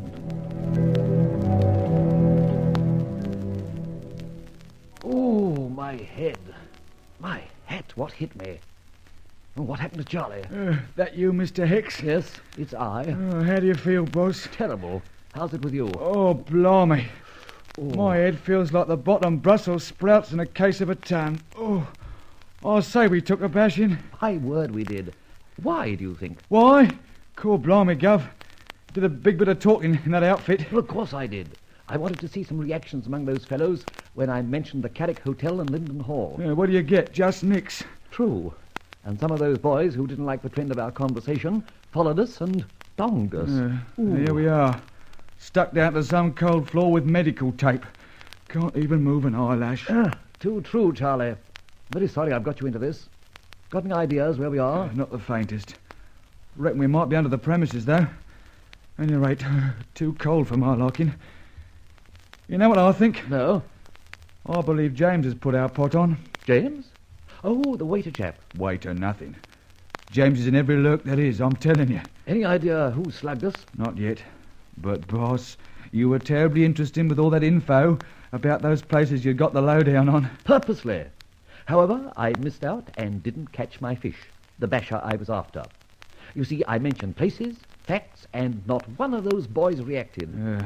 Maybe there were others who overheard you. You think that?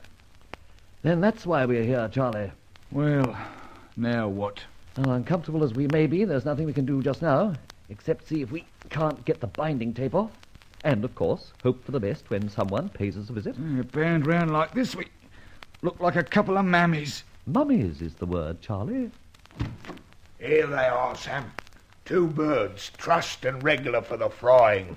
They're beauties, eh, James? Yeah, both yours, Sam. I reckon you got your say coming. I have too. Now listen, you, Jack Hill, you call yourself. Me? Yes, you. You shot your mouth off tonight. Yes. Yes. I didn't join the party, but I did hear you bragging. Bragging? Yes, bragging. You even told the boys you was at Linden Hall. You bashed the caretaker. You was at the Carrick Hotel. You bashed the night porter. That's so. And I got other lays which I'm willing to share. Liar. You don't know nothing of Linden Hall or the Carrick Hotel or 1 or 2 other places I could mention. How do you know? Because I... Who's calling me a liar now? You was nowhere near them places and you know it. So don't say it was you. I tell you... Shut up. You couldn't pull stunts like that. Cripes, you haven't got the pluck. Shut up. I'm telling you, you're wading too deep in matters that don't concern you.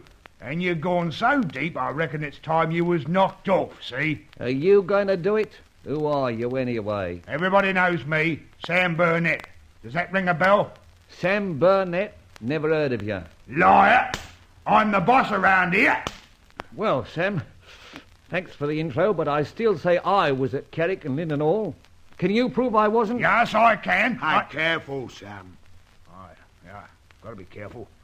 By Jiminy, this might be a cop of stew. Shut up, don't be a mug. Listen, Sam, can't we have this argument some other time? I've knocked around a bit. Maybe I could be a bit of use to you sometime. You see, I really do know some good lays. As long as you don't shoot your mouth off, yes. But look out if I find out you're an ark or a stoolie. Just look out. I'm not either of them. All right, we'll make a few inquiries. James, pick up Charlie there. Here, what do you want with me? We'll show you later. You brought this cove here. Maybe with a little persuasion you can tell us something about him. I ain't certain yet. Here, I tell you, I don't... Shut up! Go on, James. Bring the little bloke upstairs. Maybe we can make him squeal about his chum. No, I tell you, I don't think it's all about it. It's completely... Bring him up, James. Right. Here, Sam, he ain't got nothing to do with this. Is that so? Well, we'll find out, see? And if you are an ark or a stoolie, Lord help him and you too. Go on, James. Bring a little cuss. Here, wait a moment, Sam. After you've done him over, I suppose you'll have a go at me. That's right, Nark. I suppose you haven't got a cigarette on you. Cigarette? Why? Well, maybe even a dying man gets one if he asks for it. You ain't dying yet. I heard you. Yet, you said. Give him a fag to shut his trap, Sam. He talks too much. Here you are, Nark. Remember this. You won't have time to enjoy any more. Thanks, Sam. Thanks all the same. Light? Here you are. Oh, that's decent of you. Good. Hopes you enjoy it. Go on, James. Upstairs with that squealer. Go on, man. What do you mean by that? So, I found my basher, Sam Burnett. Well, this cigarette will burn some of these bandages. Now, hold it. Hope it lasts out. Just to get my hand free. The rest will be easy. Jiminy, it's not going too well. Better, much better. Hands free at last. Soon get the rest off now. No, I tell you, no! Any more, Connie, or will you sing us a song? Go on! Just let me get this stuff off, and Mr. Sam Burnett and our friend James will pay. No, I didn't. Come on. He's a copper, ain't he? No, I tell you. James, put that candle under his feet. Near No! Here, I tell you, he ain't a copper. Stick it a few minutes more, Charlie. I'll soon be with you. Nearly undone. That's the last. Now for it. By Jiminy, dear Sam left his cosh It may come in useful. I tell you, I don't know who he is. Come to me for Keystone. I thought he'd be on the up and up with us. Oh, yeah. If they knock him about too much, I'll never get him out of here. Stick it, for heaven's sake, Charlie. Come, clean, you rat. Oh, is he? This is it. Okay, Charlie, stick it. Here comes the lifeboat. Okay, you fellows, you've had it. How do you like your own cosh, Sam? And you, James? Out. Oh, Charlie, look at your beauties. Don't they look, beautiful and still? Blimey, Governor. You got your eye on the ball that time. Yes, not even a divot to show for it. Now, Charlie, how do you feel? A bit done up, like. Yes, and you look at it. Can you manage to walk home? Home? Crikey, wouldn't dare go back there just now. True. When these two beauties regain their senses, they'll be on your tail again. So what? That is it. So what? By the way, Sam Burnett, wasn't he nabbed recently for a theft at Sir Thomas Bradbury's place? Well, they reckon Sam wasn't altogether responsible for the job, see? So he got away with only 6 months. Oh, so that explains it. Explains what? Never mind, Charlie. The thing is to keep these thugs off our tracks. And, Charlie, Sam Burnett is becoming a thorn in my side. He's a basher, almost a killer. Charlie? Yes, Governor. X, Charlie. Yes, Mr. Hex. He's been throwing geese feathers around. Why, that dirty... Yes, that's how I feel. You know, Charlie, you and one other are the only people in the world who know. The two meant more silent. Well, we've had a bad run, Pard, and we've 2 semi-corpses on our hands. Now, what do we do with them? Haven't a clue. Oh, you're a great help. I've got it. Good, what's the idea? Dump 'em in the Thames. Charlie, I'm surprised at you. Wait on. I've got an idea. We'll take them round to your place. Anything to oblige, Mr. Hicks. But what do I do then? You've got a cellar. We bind them up a bit like they did to us, and from there we can take further action. Not a bad idea, Mr. Hicks. My cellar's full of rats. And there's a foot of water Excellent. over the floor. Excellent. Nothing could be better. Yeah, but how do we get 'em then? My car. Listen, I'll walk back and get it. You watch these two, and when I get back, we'll waft them away. Just as you say, Mr. Hicks. Yeah, but what if they come to? There's this. A cosh. Lately the property of one Sam Burnett. Used it as per the doctor's prescription, every now and then. Well, so long, Charlie. See you in a few minutes, say half an hour. Well, get a move on, or my arms will get tired coshing these here blokes. Hey, looks. This is a beautiful cosh.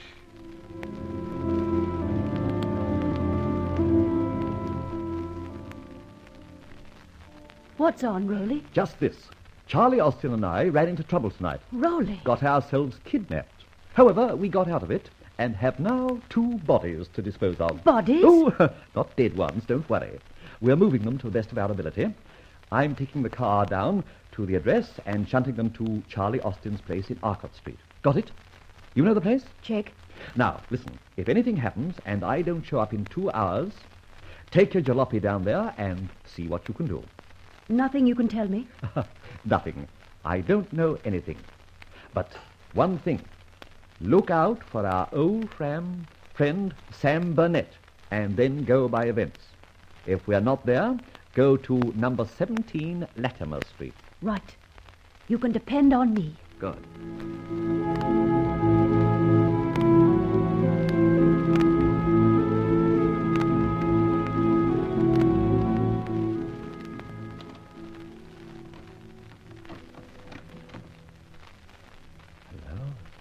Quiet. I fancy the night club must have packed up. Now what next? Well, let's see. There we go. Up these stairs.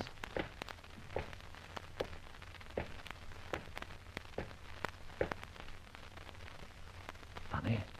No light under the door. Charlie. It's me, Mr. X. Confound it. What's wrong? Charlie. Charlie! I'll try the door. Oh, my gad. Empty. Gone. The birds have gone. Now, what the deuce has happened to Charlie?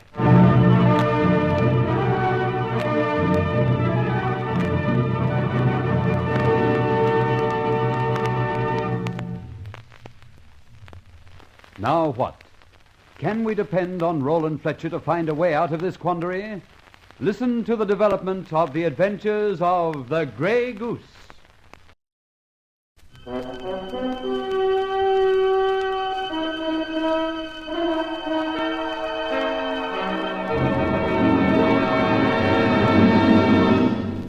I have been here. The Grey Goose, Adventures of a Modern Robin Hood.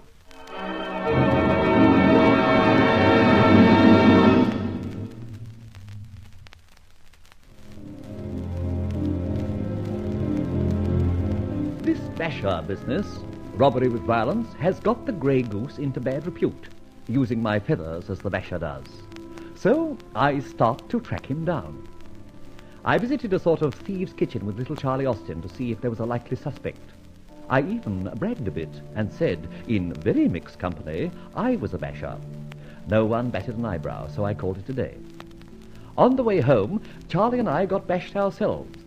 Later, we woke up, and then I discovered my basher, Sam Burnett. He and his stooge took Charlie into an inner room and tortured him to make him open up. But the stout fella didn't. And very soon I was able to free myself and take a hand. We beat Sam Burnett up, and not knowing what to do with him and his pal, I left Charlie on guard and went to collect my car with a view to carting him to Charlie's place. Imagine my surprise when I got back to Latimer Street and found no Charlie, no bods of Sam Burnett and Co. What the deuce?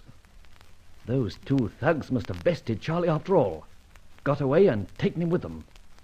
Now, where do I go from here?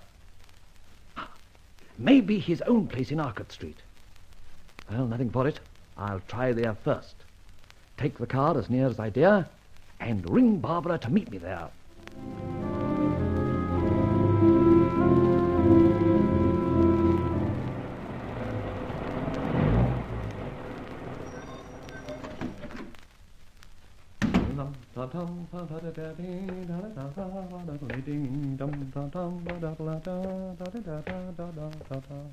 Hello there.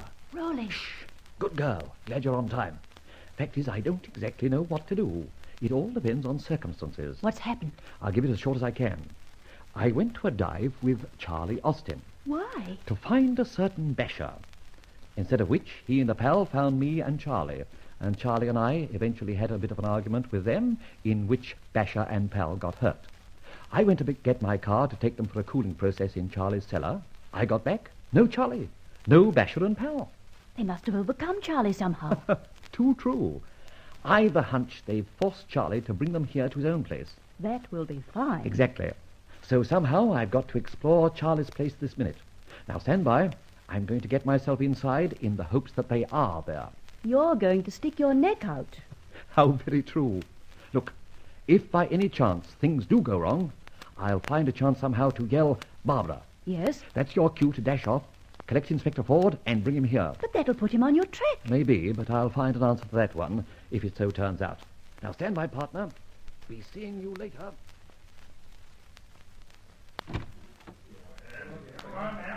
Lucky guess. They are here. I tell you, I did it. Putting Charlie through it again. Stick it, Charlie. Somehow I'll get you out of this. That fellow's a copper's knob, and you took him down to the cut, didn't you? Speak, you little squealer. No, he's not, I tell you. He's just a bit of a top who wanted to see a bit of underground stuff. Asked me so I took it. How do you know so much about Linden Hall and Mechanic Hotel? Even said he done those jobs himself. Come on, man, spill it. Or how do you like this? On, James. Do you a little persuader twist. Cellar, that's it. Well, here goes. Police whistle again, I think. Hope they won't notice that I'm only one.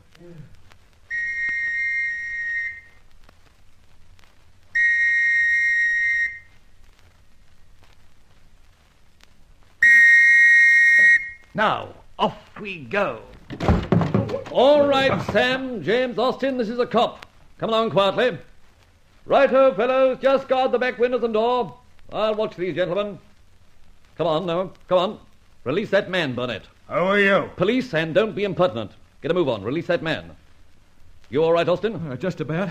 You know, Inspector, I ain't felt very cordial towards the London police in the past, but by crikey, you and your mob are, if I might say so, very welcome to my humble abode on this occasion. I can't say more. And don't try it, Nark. Shut up, Burnett. You're only out on parole, you know, and I find you in very strange company already. Copley, get that wagon around to the front door. We have a couple, 3 birds to deliver. And hurry. Now, Austin, where do you come into this? Oh, honest, Inspector, I ain't done a thing. Oh, is that so? Then why was Sam Burnett and his lovely pal J. James putting the pressure on you? So help me, I know nothing. Something about a place called Linden Hall and the Carrick Hotel. I see. Or I think I'm beginning to see. Burnett, you! What do you know about Linden Hall, Carrick Hotel, and 2 other places where people were bashed unmercifully and then were robbed? Exactly nothing. Ah, you weren't even there, were you? No, of course not. But strangely, you stupidly left an important clue in each place. Crikey, Inspector. I ain't that fella, so help me. I ain't the Grey Goose. I never left no feathers. Oh, dear, Sam. Didn't you jump in that time with both feet? Who said anything about a feather or a grey goose? Oh, you idiot. Well, talking of geese, yours is about cooked, Sam. And when that squad car arrives, you'll be taking another ride which will finish you this time for 10 years at least. Now, get over in that corner. You, James, too. I tell you... Shut up. James, your hand. You, Sam Burnett, yours. Behind you. That's it. There. Handcuffs will just do for both of you. Put your hand through this mangle wheel, James.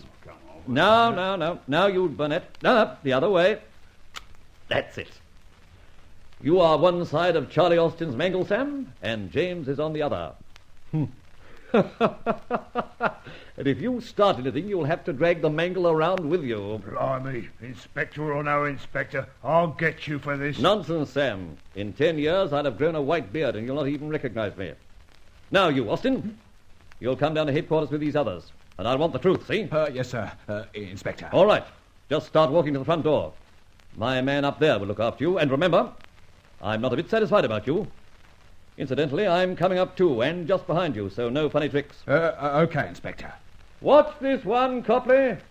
Scully, Charlie, and wait for me in the street. All right, you rats. I advise you to stay there for a few minutes, and don't try wrestling with that mangle. It weighs 200 or 300 weight. Yes, you may even have a long wait.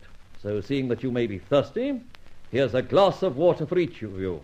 And, Sam, a piece of chewing gum for you. I got me own chewy. Hey, listen, this ain't regular. Not on the up and up. Definitely not, Sam. And you'll be surprised how very irregular it all is.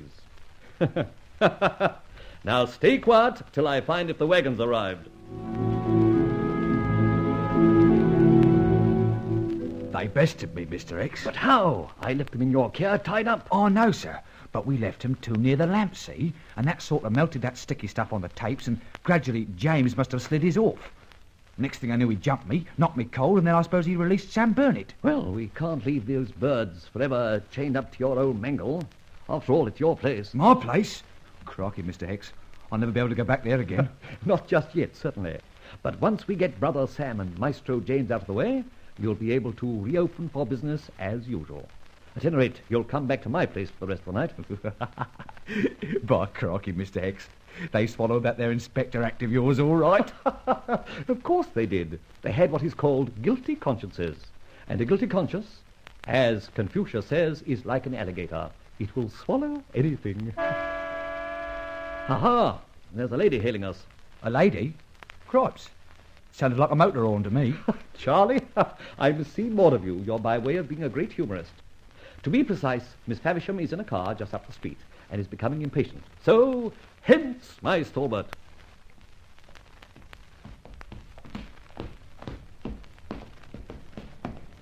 Well, so here you are.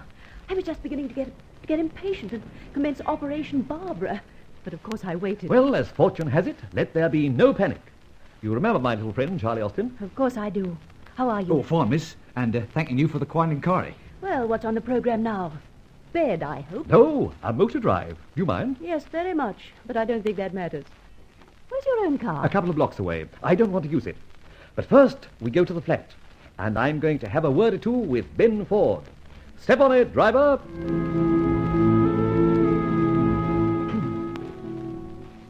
Now, look, Fletcher, I've practically sacrificed a 60% life expectation by dragging myself out of bed to call round here at the crack of dawn.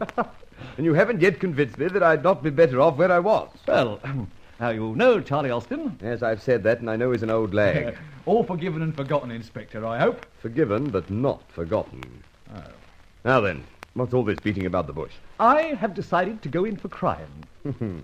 Personally, and knowing you so intimately, I think it'll suit you. Oh. All right, now, jokes aside, what's on? Well, I'm on your side about this goose feather addict. The Grey Goose, you mean? That's the chappie. And I believe he's no basher, murderer and all that. I'm certain of it. But he's still a criminal. And a candidate for life membership of Wormwood Scrubs. By Jove, sounds terrible. Well, let me proceed. Take the Linden Hall case. Caretaker bashed, safe opened, silver disappeared. Yes, that's not news. Now, my life of crime, which I just mentioned to you, runs to my mind in this fashion. I'd like to find the basher of Linden Hall. The Grey Goose, everybody says. But we don't agree with everybody. Now, I wish to enter Linden Hall, but being a mere nobody, access is denied me. Naturally. Place is under supervision by the local constabulary. Who wouldn't recognize a bar of soap before they'd notice me. Eh? Upside-down way of putting it, but that's the idea. Thus, I want you to escort, sponsor, vouch for, and what have you, myself and Charlie Austin, and get us admitted into the aforesaid Linden Hall. You think you can do more than the police? No. But I think I know more than the police. The fact is, Ben, I'm a lock and safe expert, as you know. All I know, too, was taught me by Charlie Austin here. That's so. And the success of the firm of Fletcher & Co. is due to that little knack I've developed. Well, what does all that mean? Charlie and Austin and I want to see that safe, and a few other things. Now, come on, get interested, for goodness sake. All right, I'm interested. But I'll guarantee you can't do a thing the police haven't done. Don't be rash, Ben. I'll tell you what I'll do. I'll prove to your satisfaction that the Grey Goose didn't bash that caretaker, and, better still, I'll make you a present of the man who did.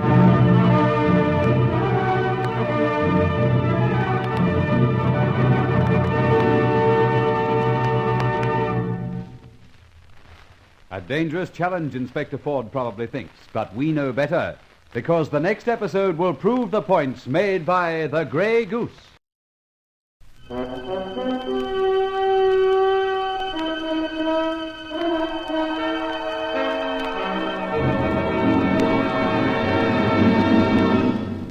I have been here.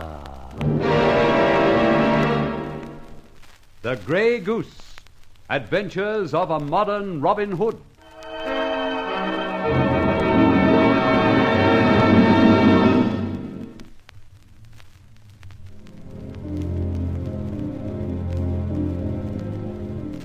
Well, I got my friend Sam Burnett and the man called James both handcuffed to a mangle in the cellar of Charlie Austin's place. I only required one extra little piece of evidence to prove that Sam was the man who robbed with violence at Linden Hall, the Carrick Hotel, and 2 other places. The confounded part was he was getting me a bad name by planting my grey feathers at the scene of each crime. I got Inspector Ford along to the flat and promised him that if he'd take me officially to Linden Hall and the Carrick, I'd prove who was the basher and, furthermore, produce him. You see, I'd made a little observation of my own. What a terrific promise, Fletcher. You say you can produce a criminal? I can. I'm 90% certain. But you must first get me past the local police into Linden Hall and perhaps the Carrick Hotel. Let Charlie Austin and me examine the safe at each and anything else that may crop up. Well, you're a safe expert in your business, and Charlie Austin is... was, in his less virtuous days. All right, we'll go. I have a car outside now. Good, and if you don't mind, we'll make a call at the firm's office. Fletcher and Company? Yes, we have a few gadgets up there concerned with safes and locks that I'd like to take along with me. Oh, very well, but let's get a move on. And remember, you've got to hand me this bloke on a platter. I think I will.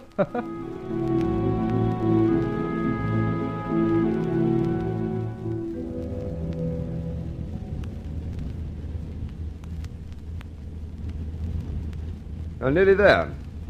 What's in that bag of tricks you brought from your office? A locksmith's complete outfit, as a matter of fact. Stethoscope, a set of gauges, an electromagnet, very small, of course, a bunch of adjustable and multiple keys, and heaven knows what besides. Oh, you could break into the Bank of England. Without the guard, I'm certain I could. I hope my Grey Goose hasn't got a kit like that. As a matter of fact, I wouldn't be at all surprised if he has. Eh? Now, here are the gates of Linden Hall. One moment, we'll be at the front door.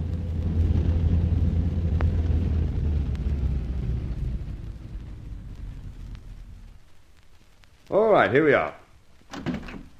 All right, Bates. These people are coming in with me. You got the front door key? It's down at the lodge with the sergeant, sir. What confound it? What Keep your hair on, Ben.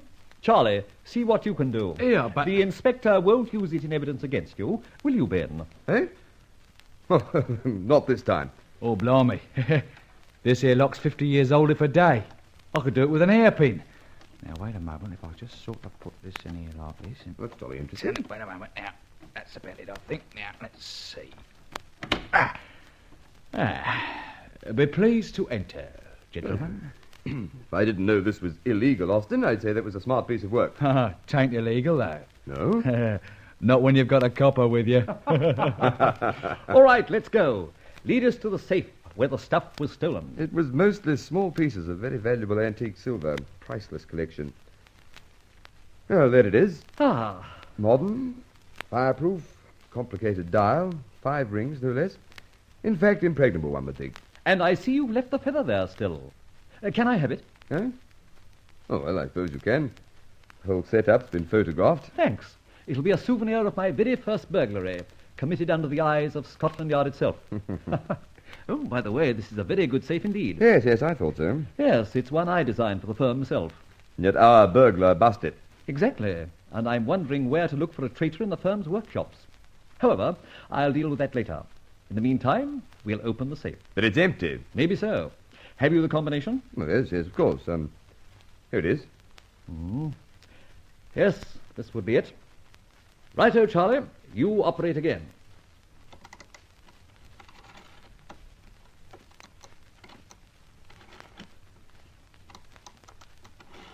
No fingerprints, I suppose? No, none. Must have worn gloves. No, I disagree. The edges of that dial are too fine. He'd have to use his bare fingers now and then. Well, we've dusted every inch of the safe, and not one to be seen. Must have been very careful to rub them out. OK, gentlemen. Here you be. Open sesame. Well, there you are. No silver. Just a paper or two. All examined? Meticulously. Only the prints of the owner, postman, etc., and all accounted for. Let's have a look. I've got a magnifying glass somewhere in this kit. Ah, there it is. Look, if you can find a print on this safe that matches any we've got at the yard, I'll be grateful. Because we'll know who to look for. Charlie! Inspector, got a pocket knife? Yes, here's one. It's excitement. I just want to do a little scraping here and there. Got an idea? I've got your thief. I'm certain of it now. I tell you what, I'm rather dry. Do you think, Ben, you could forage round a bit and see if there's a drink to be found? Well, there's whiskey and soda in the smoke room, I know. Good. Go and order 3, Oh, I take it you want to be alone. Greta Garbo was never more emphatic. Why? Well, how should I know what the fair Garbo had in mind? I mean, why do you want to be alone? I'm going to do a sincere piece of concentration. I really am. All right. No monkey tricks, mind. I'll bring the drinks in here in a minute. Here. What's the lay, Mr. Hicks? Quick, Charlie. Shove that little piece of paper into your pocket. That's it. Now, grab one of those envelopes and hold it while I get these scrapings in. What are they? Never mind. Now, stow them away as well. Quick, Charlie. We are home and dry. Got those drinks, Ben? Yes, coming now. No, I'm not certain I've done the right thing. If you mix them, Ben, they'll be lovely. I mean in allowing you two to monkey with that safe in my absence. There are little things connected with safes, Ben, that such as I, and Charlie too, can't share even with an eminent inspector. Well, here's good health. Ben, this is a solemn moment. Oh, yes? Pity we haven't a few spotlights and theatre trappings for a great dramatic moment in your life. Now, listen. I'm here because of your promise to find the man who stole in here, cased that safe, and left the Grey Goose's card, so cut out the nonsense. Right. Brass tacks, Ben. I know who he is, and I know where he is, and I can keep my promises. You shall have the gent within the hour. Now order the chariot, and we'll hie us home. Shall we go?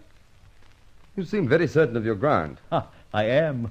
Charlie Austin, do you know anything? Only a bit, Inspector, but my ears is flapping for the rest, I'm telling you. By the way, that kit you brought with you... You had the combination, so I didn't have to use it. Matter of fact, I'm rather glad. Glad? Yes. You see, my dear Ben, if you knew about locks, bolts, and bars, to say nothing of the innards of safe combinations, Scotland Yard might lose an astute inspector, and the underworld gain an equally astute criminal. Eh? Well, now, if you're ready, drive on, and on your way, Call at the yard. The yard? Why? I want you to test this little piece of paper for fingerprints. Charlie, produce that little piece I gave you. Yes, right. A chewing gum wrapper. Yes, and to save your boys time in their search, look up firstly Sam Burnett, an old lag with a list of convictions as long as your arm. So it's Sam Burnett. Well, don't let's be too hasty.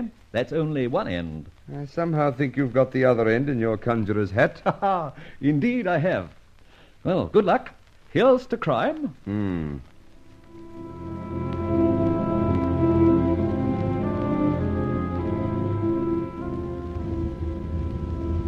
You were right.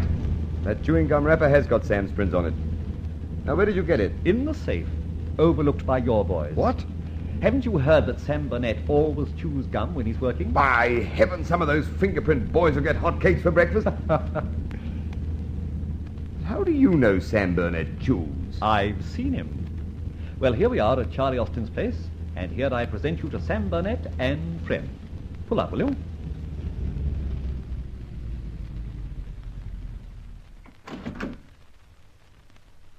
Charlie, you will escort the good inspector down to the basement. Aren't you coming? Oh, definitely no.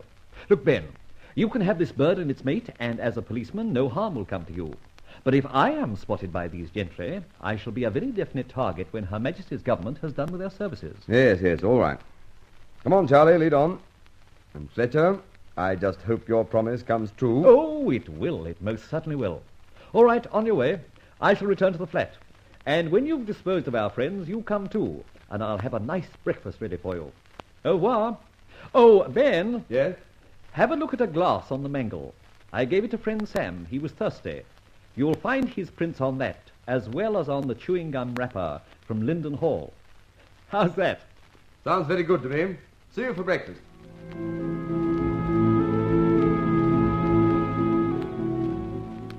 Well, I hope you feel refreshed, Ben. Yes, I do. And I've got friend Sam Burnett as the thug of Linden Hall, the Carrick, and of course the same will apply to the other places. Now then, you come clean, Fletcher. How did you, a mere civilian, get on to Sam? I can't go into too many details, Ben, but I'm inclined to mix with the underworld at times, for private professional reasons, connected, of course, with the firm.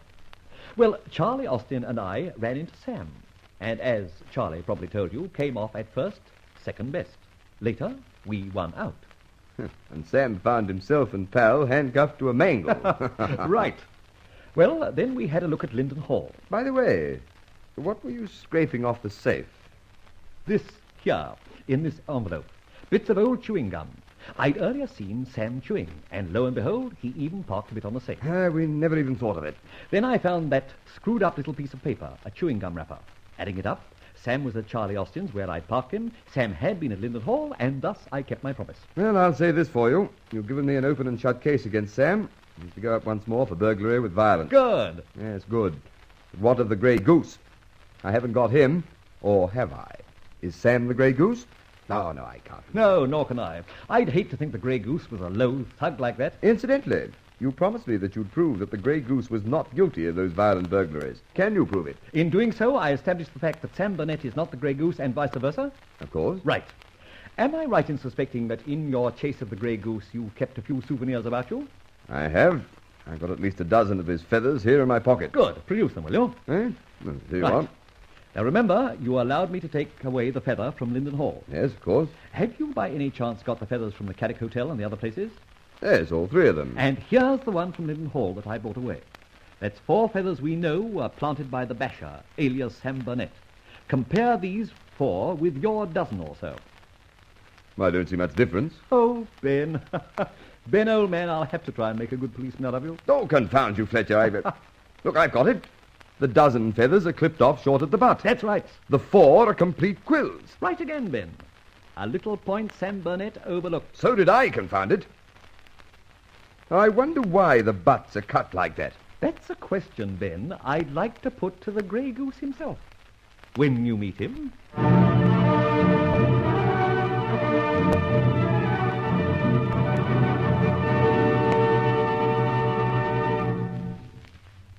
So Roland Fletcher successfully concludes another adventure and settles down for a quiet life. But excitement will shortly beckon again to an eagerly awaiting Grey Goose. Cerebral Cinema hopes you have enjoyed this movie of the mind.